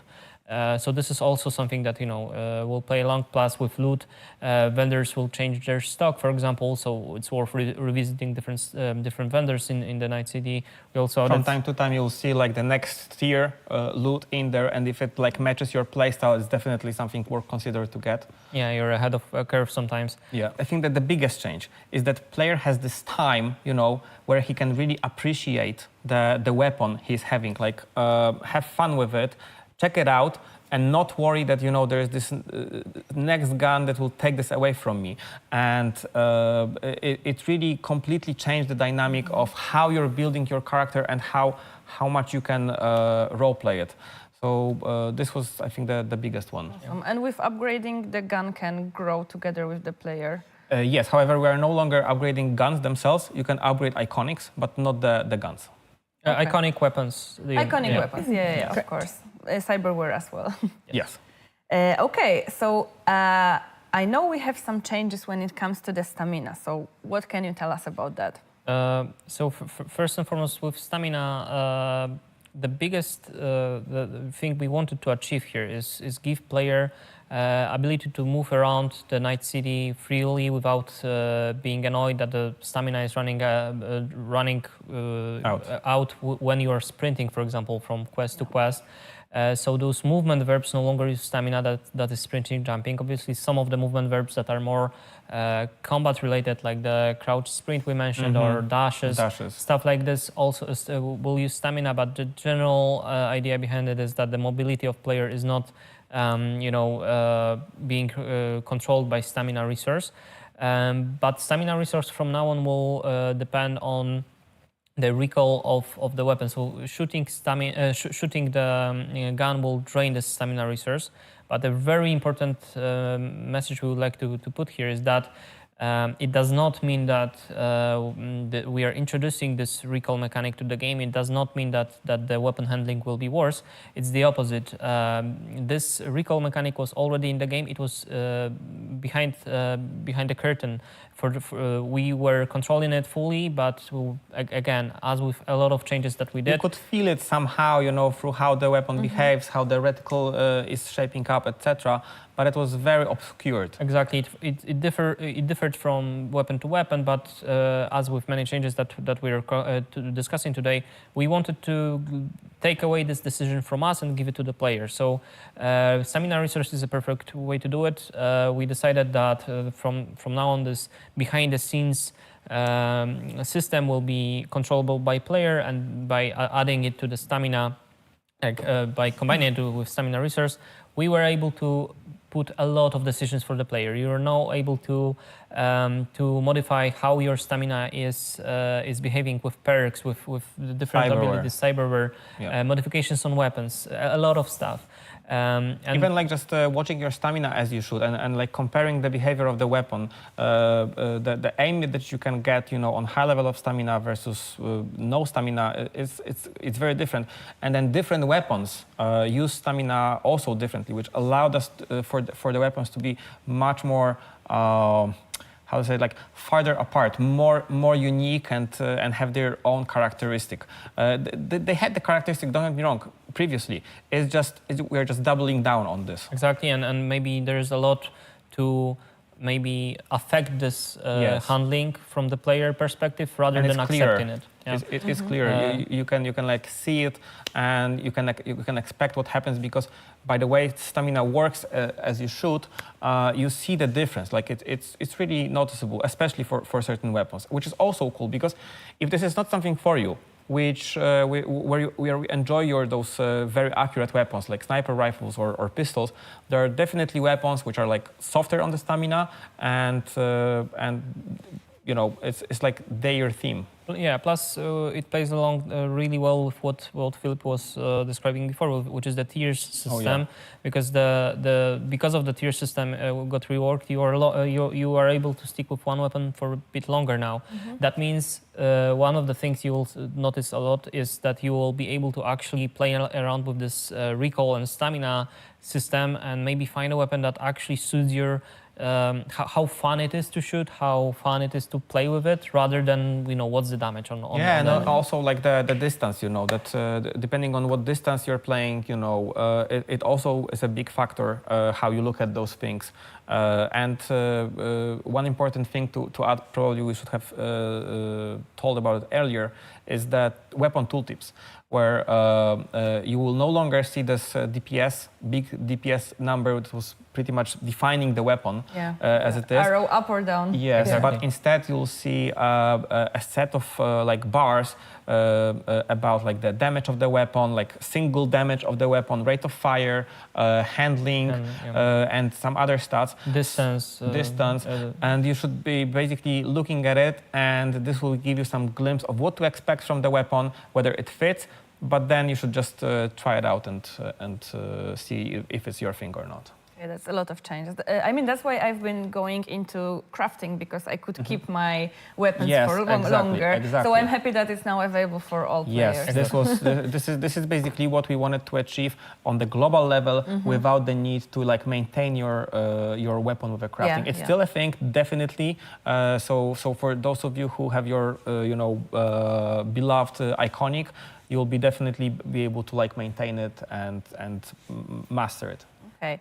Okay, moving on to other types of weapons, we haven't really touched upon the smart weapons. I know that they are now connected with the intelligence attribute. So what else can you tell us about that? So with smart weapons, yeah, this is another awesome change. I One of my really favorites. love, one of my favorites in terms of weapons. What we changed is how the target locking works on smart weapons. That's the biggest change we focused on, and in terms of smart weapons, the way it used to work, you know, when you were aiming with your smart weapon, a lot of targets on one singular enemy were chosen, and while shooting, the bullets went to those targets. And currently, it's reworked in a way that first of all, we added a time Lock on time. Lock on time, so it's not instantaneous, and I'll touch on that in a second. But second big thing we added is that from now on, the target on singular enemy that is chosen by smart weapon is just one singular target. So if you're shooting from hip, it will be usually torso. But if you are ADSing, this will usually be but basically it will be the best possible spot on enemy's body to shoot it. It could be a head, but with vulnerability analytics, it could be this weak spot on the enemy, or maybe there's something more to it. There's some I don't know, broken cyberware inside of the enemy, or something that will be chosen with a smart weapon for you. And as I said, we added this locking time to it, and this allows us to add a lot of synergies between perks And depth. and depth to like player choice. Player progression of smart weapon play style rather than singular smart weapon. And even like choosing which smart weapon you want to use, because the differences between smart weapons are like they've never been as big as right now. They vary in like the shape and the size of the reticle. So how easy it is to lock target, to get it into your frame, but also like the distance, the speed of how quickly they are locking on the target. Again, even though smart weapons are in the intelligence tree and they fully synergizes with the Netrunner playstyle, you can totally use smart weapons as like the fast reflexes character who is like zooming around the battlefield, doing a lot of 180s, in a very agile manner, and like pick a smart weapon that basically can catch up with you while you're doing all of this cool stuff. Versus, for instance, if you're a body character, which is like slower but sturdier, maybe then a different set of smart weapons could be a thing for you, and it's like totally supported. Yeah, basically from 2.0 smart weapons require less aiming skills, and maybe to be more efficient with them, you actually have to spend a little bit more time planning ahead what I will do with this weapon. So it plays along with this fantasy of who would use this smart weapon. Probably a person that actually sits down, opens perks, reads descriptions, plans out modifications, stuff like this. So basically, we made smart weapons actually smart. Yeah, but that for sure. Talking about the being smarter, you can now, for instance, lock onto a target while actually losing the line of sight. So you can go around the corner and like still maintain shooting at them. And even though you don't see the character on your character, as long as it's locked, a smart weapon will find its target, and it's really amazing feeling. Yeah. Super powerful, like in the fantasy of a Netrunner, someone who can shoot your enemies from behind covers, behind corners. Yeah. Okay, guys, so really cool smart weapons, smarter weapons. How about another thing? How about ammo? I know that we have changed something in terms of ammunition for different types of weapons. Mm-hmm. The main thing in ammunition, or rather one of the things we changed, is from now on SMGs will no longer will use, or rather SMGs will use pistol ammo. It seems like a small thing, but it has huge consequences for the player, because we were able to introduce this subtree in the reflexes perk tree that allows you to progress both SMGs and assault rifles. So the fact that SMGs use a different resource from now on than assault rifles, because rifles will use rifle ammo and SMGs will use pistol ammo, allowed us to introduce this type of a playstyle that I am efficient with two types of weapon, but they use different type of resource. So while shooting SMGs, I'm not running out of ammo for assault rifle that I have in my backpack, and I want to switch right away. So in general, this is something that plays along with. Again, with a lot of changes that we did, we put this decision from player that actually makes sense right now. And with ammo in general, it's way more generous from now on. Oh yeah, yeah. We have, it's a funny thing with the ammo, because it really, the moment where it like struck us that okay, we need to increase the ammo capacity was when we were watching Gabe, our game director, playing the game, and he was like a huge fan of vehicle combat, and we were watching him, basically driving around the city and like wreaking mayhem with the encounters and police and whatnot, civilians everywhere. He was basically like full auto spraying all the time and getting out of ammo. And like, okay, yeah, we need to increase this. But that sounds like Gabe. Yeah, it's very Gabe. Quoting him, he likes to do that. All right, so last but not least, I know our community already spotted that in our gameplay materials, but this is something that we've also wondered when we were playing the game. Changes to inhalers, grenades, injectors. Mm-hmm. What can we say about that? Quite a lot. Yeah, it's a big one, because it seems like a small change, but this is actually one of the first things that we did when we were switching to 2.0, because this is the thing that allowed us to basically took a completely different approach to balancing the game. Now, previously, with players sometimes having 3 of the inhalers in their backpack, some players having 600 of them, it was really impossible to balance the game and knowing like what is the difficulty of any given encounter, because it was just so much different depending on the player. And second of all, we didn't like the fact that whether you win the encounter or not often depends on how quickly you just press the D-pad button and heal yourself. It shouldn't be about this.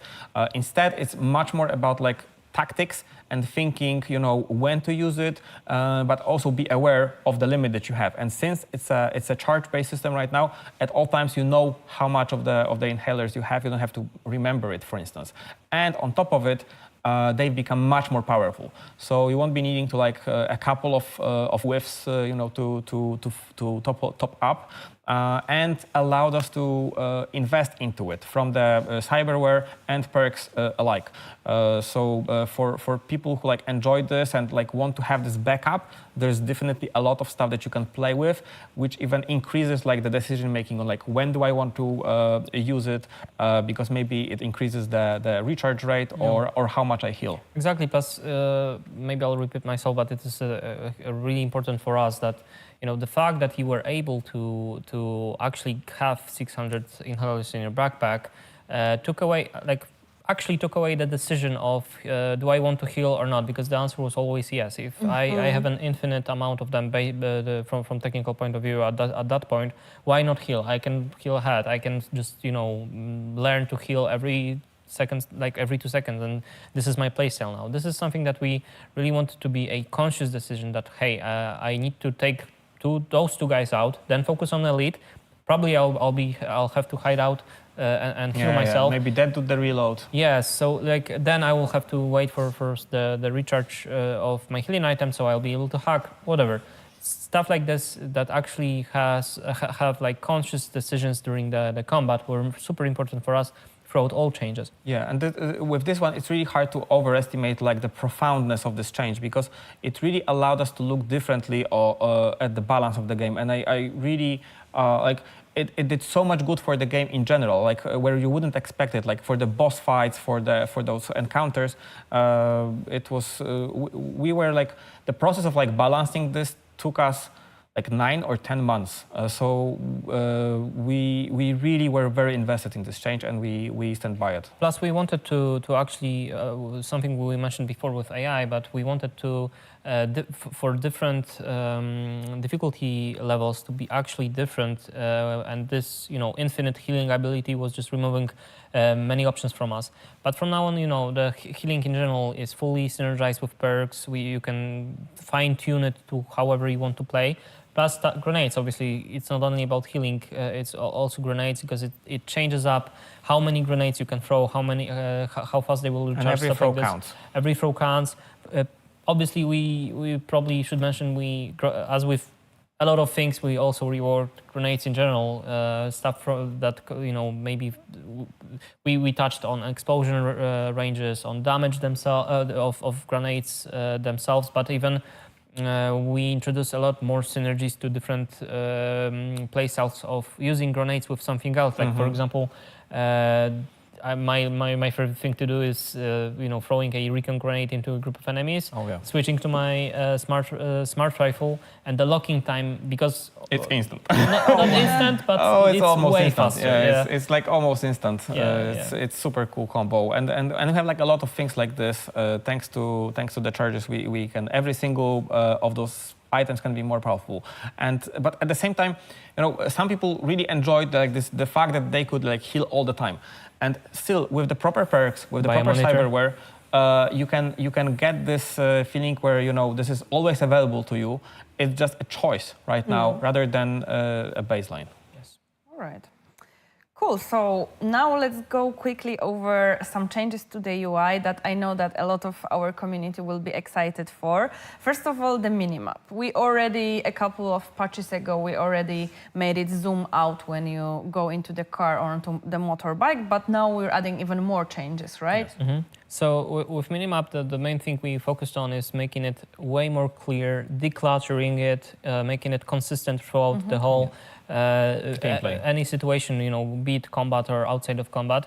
One of the things you'll notice right away is the cones on minimap. From now on, the moment you see a cone, it only means the fact that this enemy will react to you in some negative way, be it starting combat right when it spots you, or just reprimanding you. But the cone always means that this enemy will react to me somehow, or even we really focus on the police system and how cones actually mean that, you know, if I hide in this corner there, how the vision of the police will be there. Like, will they notice me? Will they not?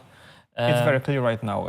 Also, red dots, for instance, red dot means this NPC character knows about you. They will be looking for you. They consider to be in combat with you, and it's consistent. Like whether you're in an encounter, in a quest, or in open world activity with prevention system and whatnot. Okay, but on top of that, we also have that it zooms out gradually. Yeah, dynamically. So basically the minimap zoom out is dynamic, and it adjusts to your speed of your car. Also, with when the prevention system is active, the zoom out is also different to show you like where the police is coming from. This is a very important change. It allowed us to be to have a much deeper and more engaging gameplay loop in there in general. And big kudos to our programmers, because this was not an easy change for us to do. We basically had to rewrite the whole streaming system for the minimap. We didn't even know whether it's possible, but we just knew that it's super important, and we went for it, and it's great. It works like a charm. So big kudos to the programming team. Super cool that we're changing it. I know that our community will be thankful for that for sure. For sure.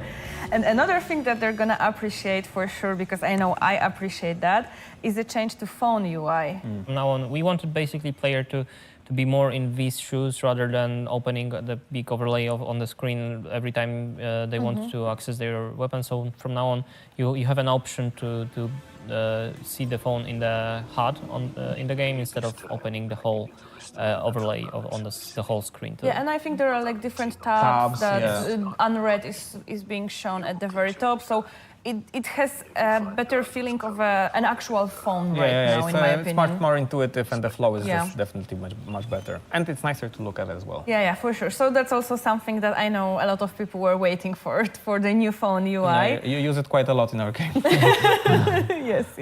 Messages from Pana. But you know, we've been talking also a lot about Cyberware, but the entire UI screen of Cyberware, both in the journal that you call, or also at the reproduct, that also changes. Can you talk about it, about different elements of that? Yeah, sure. So basically the whole panel is new. The loadout is still there, but where the categories are, the paper doll in the middle is completely new. It's beautiful. Like when you zoom out on the specific categories, you see the cyberware that's being installed. It looks sick. It's really something to gaze upon. On top of it, you'll see that on the left-hand side, you have the cyberware capacity, which tells you basically where you are in terms of this resource. Each tooltip for the cyberware has also been changed.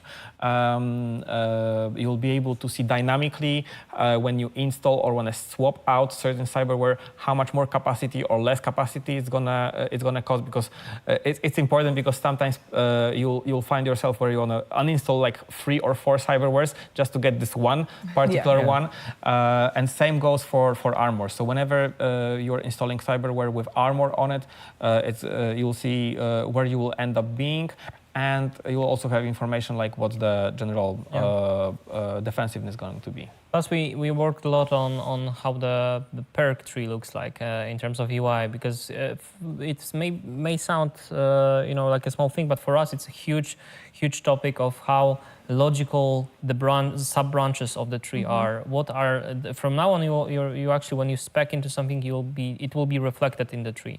I have this left branch of reflexes. It means something actually for you, for your character, for your playstyle. With the perks, it's also important because you can plan your character much easier, you know, from the get-go, you know where this is leading to, you know, and you can get excited about this stuff or this stuff, you know that, okay, I care about this up to this point, and then I want to invest somewhere else, actually, and as those, like, trees grow, it's really a cool thing, you know, seeing what's highlighted, what's not highlighted, and, like, just the shape of the tree tells you so much about who you are in this world, and it's a magnificent, amazing world by our UI designers. I think speaking about the perk trees, we can remind people that they can reset their attributes once, Yes. and perks anytime they want, and they can do it one by one, right? Yes, but important thing to mention, you can only reset attributes once. Yes. Even if you didn't have save before, we allow it for it to happen only once. And that maybe let's quickly talk about why we did this. From our perspective, as you probably heard today quite a few times, we wanted the decisions about your character, who you are in the game, your play style, to actually matter. And this has to be a conscious decision. So from our perspective, if you spec into specific attributes like body or whatever, it builds your character's identity. And we didn't want for our players to be able to change it because they earn some eddies and they can change who they are. It doesn't really work like this. You can do it once, but basically the attributes are something that really connects with the player with the character. So we wanted for it to be super conscious and important. But that being said, the perk themselves can be refunded at any point. And you can do this one by one, which is a very cool change.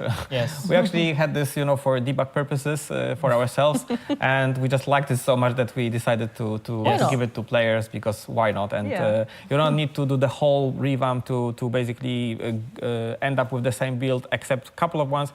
You can, you know, try it out. If you don't like it, check something else, and the flow is superb. Yeah. Yeah, awesome. And also a little reminder that we have this build planner, our online build planner. So if you are afraid to commit to some build in game, you can, you know, check it out on the website, build something for your character, and see if maybe it will work with the points, with the perks, etc. So feel free to check out the build planner. For sure. But also journal. There's Journal. a big change. I love it. Yeah, with journal, I love the fact that from now on, you obviously that one of the things that I really anticipated, you can untrack quests. Yes. Finally, you don't have to be reminded about going to Hanako every second. But there's a lot more to it. In general, we work the visuals of it, but It's much nicer. It's much nicer, way Much more cleaner. Yeah.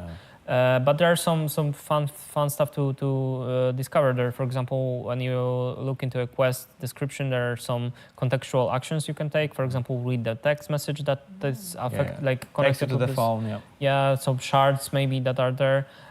Even the filtering of quests by distance or the time of update. It's much more useful. Yeah. Awesome. Yeah, distance is nice, so I know where should I go first, basically. If you want to like optimize it by distance, absolutely. Yeah, okay. So pretty much that would be it when it comes to all the changes that we wanted to talk. But we have one more surprise for our community, which is the new mini game called Trauma Drama. So, you know, make sure that you find the right machine and you just check it out and, you know, see how it goes and see you on the leaderboard score. I mean, you guys watch out because this is addicting. Oh, yeah. And it's a bit more difficult than the Roach one, Yeah, a at least little for bit. me. But yeah, it's very, very cool. More complex a little bit. Yeah, from our community that they dropped them on our forums and Discord. So without further ado, let's go. So the first question, about designing the gameplay of our character by the skills and perks, will we be able to reach more diverse gameplay? Oh wow, this is a big one. You know, before we decided that we want to do the whole perk rework, one of the first things, we didn't have like a single perk at that point yet. We knew that we wanted to, at the end, achieve at least one thing, that with the perks, there won't be like one go-to or two or three go-to builds. Like we recently released the new Night City Wire, we present free builds. Those are just 3 out of many builds. We wanted all the trees to be able to combine with each other, to find some kind of synergies between them.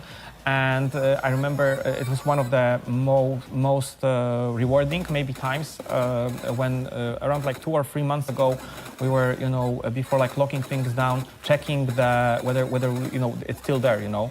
And I was worried that we didn't get it for like the body and hull combination, that it's not working, and maybe we can switch it up somehow. And it turned out that it's actually one of the most powerful builds we have in the game. I just didn't see the connection, you know, myself, but a couple of gameplay designers, you know, told me that you know it's extremely powerful. I won't be saying like what it is, not to, you know, this should be like the discovery for the player. But yeah, versatility is definitely there. You can go like all in into a particular tree, it's gonna be great.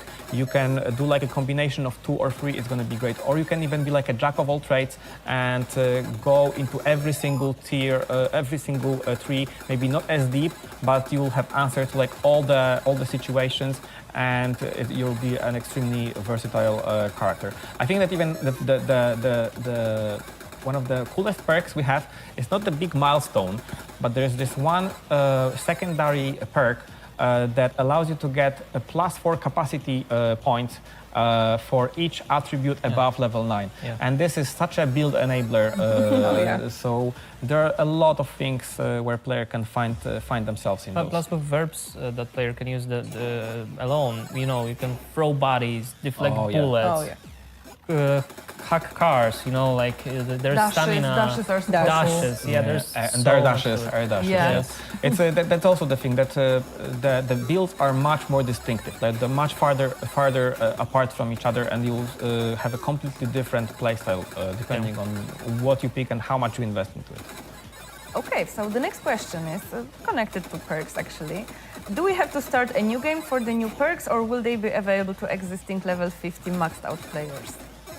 They're available to everybody. Yeah, you'll have to reassign the points that you, because basically the moment you install 2.0, you'll have to go to your perk trees, and you will get the amount of attribute and perk points to what you had before. Yeah. And you'll have to reassign it. So hopefully you are prepared with the build planner already. Yeah, guys, if Yeah. you know, if you start the game, you have to spend like, I don't know, an hour, 2 hours just creating Just your like build. character customization all over again. Like, Yes. But from gameplay perspective.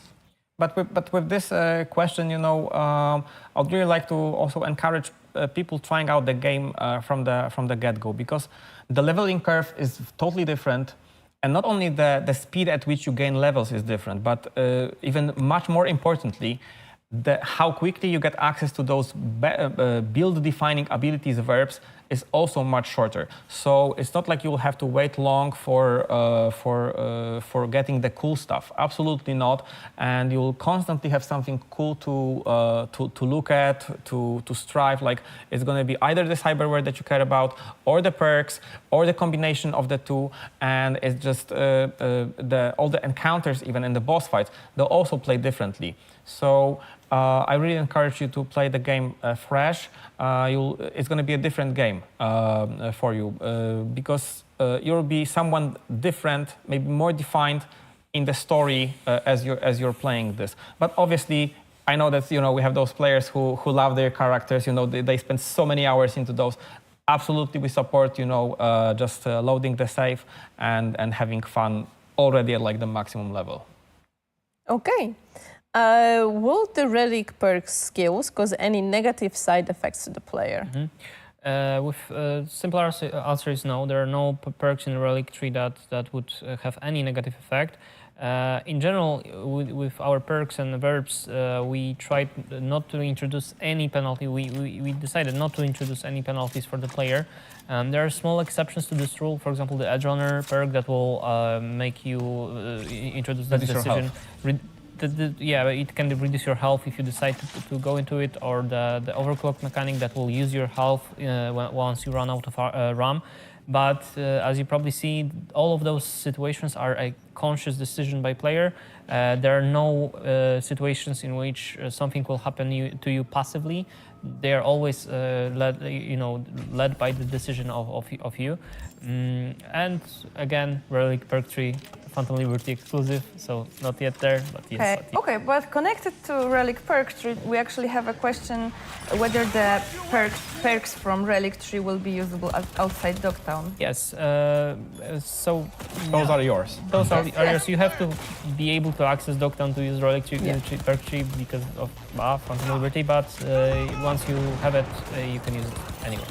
One misconception is that in order to level up your Relic skill tree, you need to have access to those like data points in the in Dogtown, and this is slightly different mechanic or maybe it's just a different dynamic to how you level up. And we really encourage people to explore the environment, find those spots. They're a little bit hidden, but at the same time they are luring you in a way. I don't want to spoil anything. In order to progress, you need to be in Dogtown, but you can use them whenever you want. But luckily, after my last playthrough, I noticed that I actually missed some of those, and after you already discover them and miss it, just like I did, they are on minimap. They are visible on minimap, okay, so you can come back to them. Yeah, you don't have to worry about it. Yes. Perfect. Okay, so the next question. Will we be able to use those new melee finishers while sneaking up on an enemy? So this one is a little bit tricky to answer because, first of all, those finishers work only if the enemy is already on low health. So technically, there are some situations in which you can probably, damage enemies to low health, run away, wait for them to dispatch you, and try to use, for example, some stealth abilities like optical camo, go in and try to perform a finisher. Reset the fight and go in again. But probably it's not like the most efficient way to play Yeah, the game. probably not. Yeah, not worth it. Plus, on higher difficulties, they will just heal. Yeah. But there are more better ways to do it. Like for example, the ninjutsu perk, which allows you to crouch sprint to an enemy, grab him, and finish him like this. Plus, with finisher, I think we didn't mention is. You are now able to use those finishes on throwable knives plus Those are the monowire. best. Yeah, and throwing knives, we kind of skipped it in this discussion, but really Due to lack of time, but check it out. check it out. They have their own sub tree in the perk tree. We know you love them. We love them a lot. Yeah, so yeah, they are one of my favorites Yeah. for sure. We will see probably a lot of videos hopefully. now. For sure. That's a very cool deal. They are very graphic. Nice.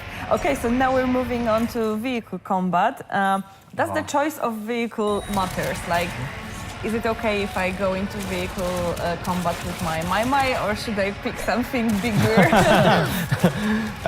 Definitely. Like this couldn't be. Actually, it's super realistic because it's all physics based. If you have a car which is sturdy with small windows, you will be.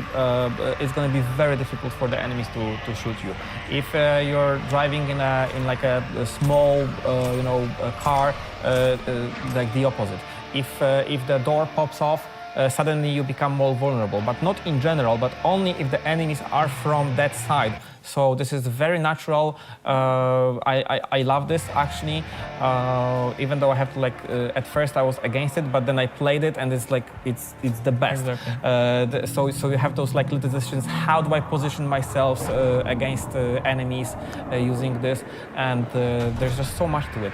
Like the weaponized guns. Whether you pick a car with Gatling guns or rocket launchers.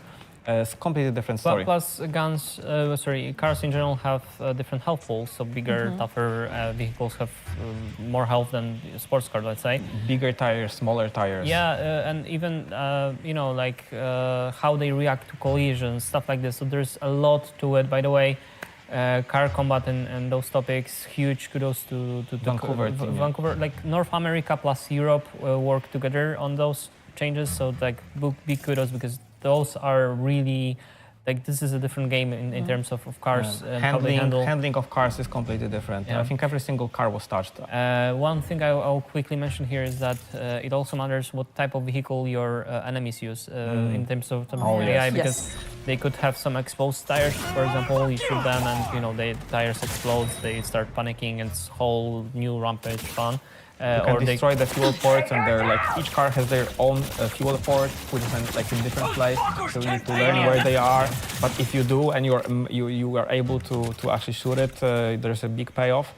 So a lot to what you like. So much strategy goes into that combat. like you need to know like which car the police is bringing, because when they'll be like trying to crash into you, it's gonna be a different thing when they come in like the Hala, or whether they come in some kind of SUV, or maybe even the heavily armored combat vehicle. I don't even remember what it's called, but it's huge, and you don't want to smash into this thing. Okay. Is the vehicle combat reserved for specific cars only? And what about motorcycles? It's not reserved for specific cars, and you can use it on motorcycles. But on motorcycles, there's way more to it, because we added a melee combat to motorcycles, which is so awesome. It's you can role play as this samurai on a motor that you just drive to an enemy, slice them up. Damage of the katana, for example, scales with speed, which is like if you actually want to just drive by and slice someone, it's totally... It's not easy, but it's super fun. It's not easy but fun, and also a lot of melee verbs work on motorcycle combat with melee. For example, you can deflect bullets, you can block upcoming shots. Also in car combat in general, you can use Sandevistan, for example, in cars, stuff like this. So yeah, it's melee combat on motorcycles. Check it out. Yeah, and you can use either pistols or SMGs. This is the new addition, which is very cool for those like drive-bys and like just shooting down some goons. And a couple of cars just have built-in guns. That's gonna be awesome. Yeah. Okay, so I have the next question. Can you just play expansion quest without playing through the main quest line, like in The Witcher? Yes. Like standalone expansion. Yes, we leave this choice. It's similar to Witcher. You can either play from base game fully to Phantom Liberty expansion, or if you decide to, you can play right away from Phantom Liberty. We just simulate the base game for you, the choices that lead to the Act 2 in Pacifica, after you meet with Placide, after you meet with Brigitte and Alt, then Phantom Liberty expansion starts. Yeah, and you start at level 15. You will have a quite versatile all-around build. So it's nothing like very specific. It should like fit everybody, but it's definitely playable. You don't have to like respect the perks immediately. You can play around, see what works for you, what doesn't. Even invest from this build farther down the line, or just switch it up to whatever you want at any point. All right. So the next question. In the new trailer, some of the guns say illegal on top of them. What does it mean? They are not legal. That's what it is. Why? Next question. No, but so illegal weapons are basically weapons like from regular manufacturers that were modified in Dogtown in this gray area. So you don't really know what's in there. They are more dangerous. They are more like extreme versions of the normal guns. So they have like bigger payoffs, but also like bigger disadvantages. Whether it is about like handling or the reload or the effective range, all of those things can change. But the guns are like even more prominent when it comes to their own style and character. The cool part about it is that you have like plenty of options in your character progression to mitigate a lot of those downsides, effectively, reducing the negative side while still maintaining all the positive sides. Yeah. You can buy them on black market plus in Do you have any fun moments to share from the development on Phantom Liberty? Something that made you laugh? Oh. making games in general is fun, so Oh, yeah. it's hard. But I think I have one.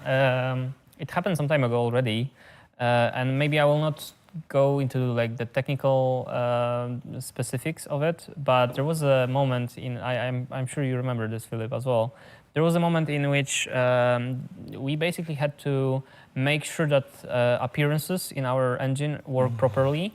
And the way we approached it is that we decided that the fastest way to make sure that those are right is to change the ones that aren't, so we see it clearly. And we decided, I'm not sure if it was a conscious decision or it happened by chance, but the way it happened is that those improper appearances got switched to be a chicken.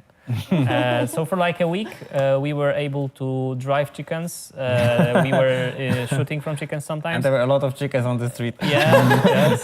There was one specific scene that I saw with Old that had a chicken in it that I will probably remember for the rest of my life, and it scarred me. But yeah, happily, obviously, this was only development. Was Old chicken? No, unfortunately not.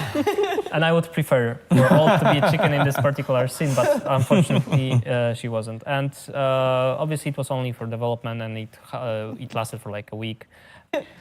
For me, it's going to be a boring answer because I don't recall anything like this, like a specific situation, because it was like work a lot. Like this was really intense time. Maybe the most fun I remember is after all of those risks that we took, because it was basically like an all-in situation. I don't think we could have gone like more extreme into the amount of changes we did. So seeing this all come together and like actually playing it and getting the feeling that we were aiming for, this was the definitely like the rewarding and fun part, and just playing the game once it was already in shape. So sorry, but this was maybe not so fun, but a genuine answer, definitely. I mean, making games is fun. Absolutely. Yeah. It's an amazing process. Yeah. Thank you, guys. So this is all of the questions that we had for you today and all of the topics that we've already talked about. So let's sum up. We have airdrops in Phantom Liberty. We have Combat AI, which is reworked and it's super cool. We have Netrunners. We have elites when it comes to new NPCs. The stealth loop has been reworked. The Netrunning is amazing now. Of course, it's been cool before. Then we have changes to the economy and to the balance, so you won't be dropping and picking up a lot of loot. Euro dollars now have more meaning. We have tiers instead of rarity for our items. What else? UI changes, a lot of UI changes. Yeah. Vehicle combat, Vehicle driving, combat, police. Yeah. Yes. There's a lot. So that's a lot, and I hope you guys will be able to check it out. So right now you probably are either downloading update 2.0 or already playing. So if you are playing, hope you enjoy it.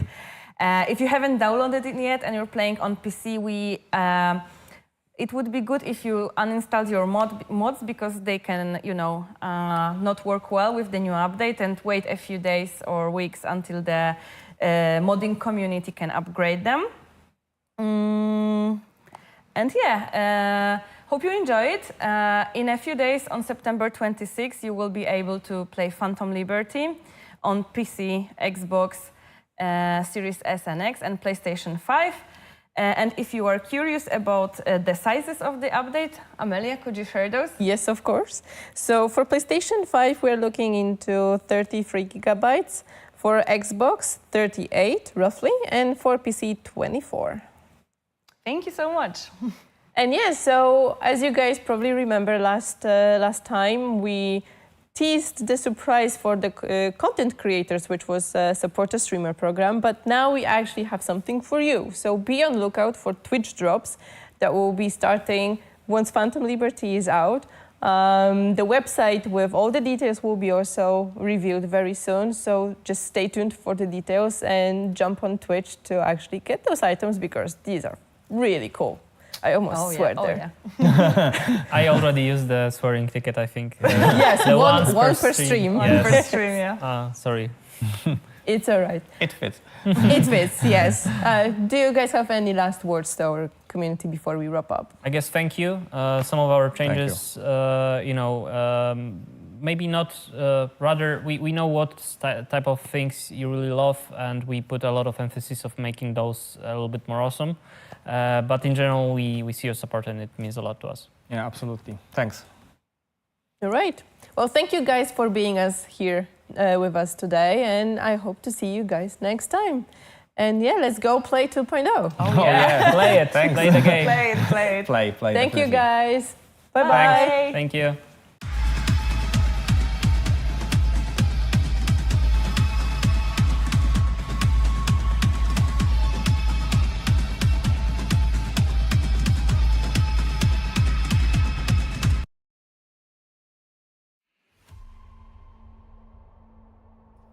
Ja, Leute, das war's. Das war der Stream. Thank you for watching. Oh Mann, das war ja richtig lang und ich werde jetzt auch gar nicht mehr so lange machen, weil ich habe den Download immer noch nicht angeworfen und ich muss den jetzt gleich anwerfen.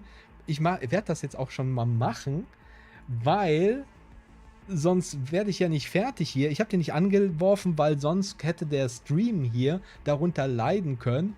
Und das wollte ich natürlich nicht, dass die Leute, die jetzt hier den Stream noch gucken wollten, dass die da jetzt Geruckel sehen oder sowas. So, jetzt habe ich die Aktualisierung gestartet und ich hoffe, dass es jetzt zu keinen größeren Lags kommt hier und dass das Ganze funktioniert. Ja, also ein sehr, sehr, sehr informativer und umfassender Stream, den wir hier jetzt gesehen haben. Boah, das ist krass, aber zumindest kam zwischendurch ja auch das Update. Ihr habt es ja gelesen, Update ist in der Verteilung für Steam, GOG, PlayStation, Xbox und ich denke auch für Epic. Ich glaube, keiner hat hier geschrieben, dass er auf Epic unterwegs ist. Okay, aber ich denke auch auf Epic wird das Update jetzt zur Verfügung stehen und so kann es dann jetzt losgehen für viele. Ich denke, viele sind auch schon drin. Wer über GeForce Now oder hier sowas spielt. Ich weiß gar nicht, ob das auf anderen Streaming-Plattformen, beziehungsweise Cloud-Plattformen, nicht Streaming, Cloud-Plattformen ebenfalls verfügbar ist, aber bei GeForce Now ist der Fall. Wird es wahrscheinlich auch schon verfügbar sein, also wird man wahrscheinlich auch schon spielen können, weil die Updates dauern ja da nur gefühlt Sekunden. Und ja, da denke ich, da sind die ersten schon voll im Spiel und zocken sich ein. Und haben schon die ersten Erfahrungen, wie es läuft in Update 2.0. Patch Notes sind auch da. Die Patch Notes bin ich gerade am Sprechen auch. Jetzt habe ich hier gerade ein bisschen... Jetzt habe ich hier gerade ein bisschen Lag. Ich hoffe, das gibt sich gleich wieder. Aber heute mal wieder schwierig gewesen. Ein paar Unterbrechungen gab es.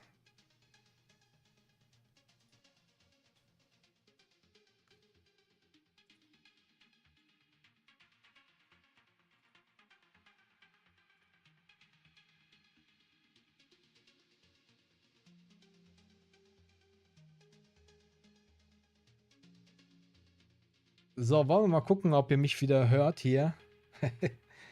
Ja. Weil bei mir wird hier gerade voll angezeigt, Probleme mit dem Stream.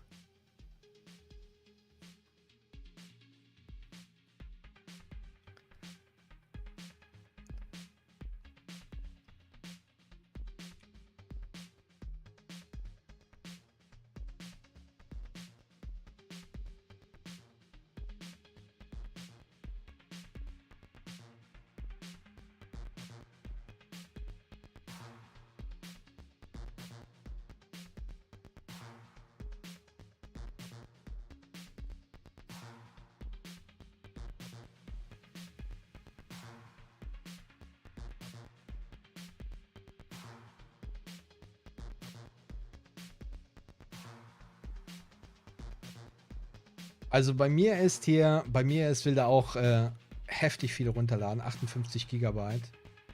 58 Gigabyte will der hier machen. Und ja, das ist krass. Das ist krass. Xbox ist da, das lese ich gerade. Ja, Chums, also, ich hoffe, ihr könnt mich ich hoffe, ihr könnt mich, könnt mich hören. Jetzt zeigt der Stream mir wieder Übertragungsqualität gut an. Alex fragt, wo finde ich den Verteiler? Welchen Verteiler? Es wird alles verteilt gerade. Jede Plattform gibt gerade das Update raus.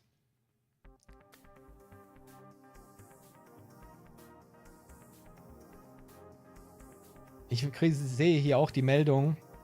Xbox läuft, GOG läuft, Steam läuft. Ja, super, danke Dominik. Jetzt weiß ich auch, dass ihr mich hört. Okay, Leute, also, ich werde das mal jetzt hier abkürzen. Ich verschiebe den After-Stream-Quark oder den After-Stream-Talk Quark, den After-Stream-Talk auf später, auf 20:30 Uhr, weil ich muss jetzt den Stream hier definitiv beenden, denn ich muss jetzt hier runterladen, sonst wird das mit heute Abend nichts. Der Stream wird stattfinden um 20:30 Uhr, vielleicht auch ein bisschen Verspätung, je nachdem, wie lange ich mit dem Download brauche. Also macht euch mal gefasst, dass ich da vielleicht ein paar Minuten später auftauche, aber dann gebe ich auf jeden Fall noch Bescheid. Und dann können wir noch mal quatschen, auch über den Stream. Aber ich denke, wir werden ja dann später definitiv uns Cyberpunk ansehen und dann werden wir ja sehen alles, was wir hier gerade gehört haben. Und ich denke, das wird dann noch mal cooler sein. Und ja, ich packe den Link hier noch mal rein für euch. Mal einen kleinen Moment, wo es dann um 20:30 Uhr losgeht. Falls ihr den nicht habt. So, hier ist der Link.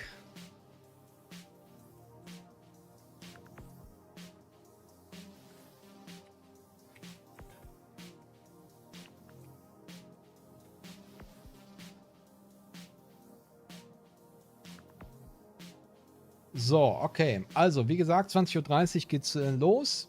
Voraussichtlich, vielleicht, wie gesagt, ein paar Minuten später, wenn ich noch nicht mit dem Download los bin, aber den werde ich direkt anwerfen und dann sollte das alles funktionieren und dann können wir ja nochmal ein bisschen auch über den Red Stream quatschen, wenn dann noch Bock drauf besteht. Ich werde mich hier gleich mal an die Patch Notes setzen. Die Patch Notes werden auf dem Kanal hier als Video kommen und da gehe ich die Patch Notes mal durch und ja, dann könnt ihr euch die auch noch vorher reinziehen, wenn ihr wollt und ja, dann sind wir durch, Leute.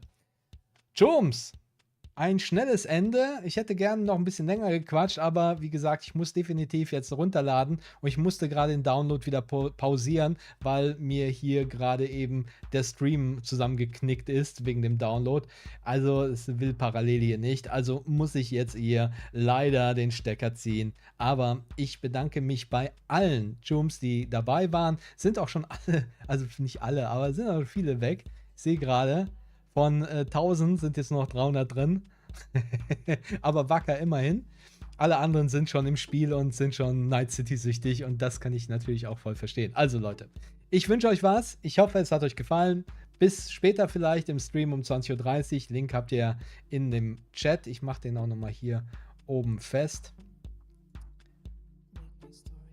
damit ihr den direkt seht. Also oben in der Info ist nochmal der Link für den Kanal, wo es nachher weitergeht.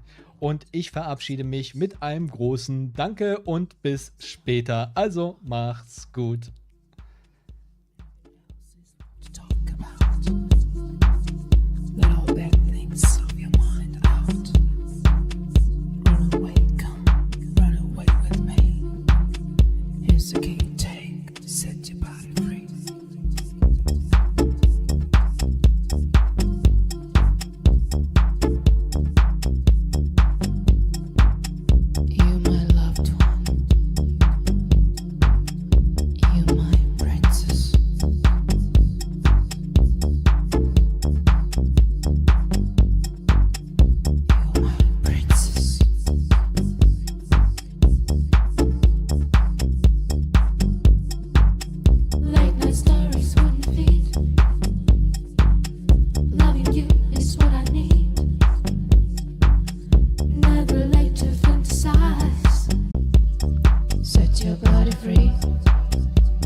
Set your body your body free. Set your body free. Set your body free.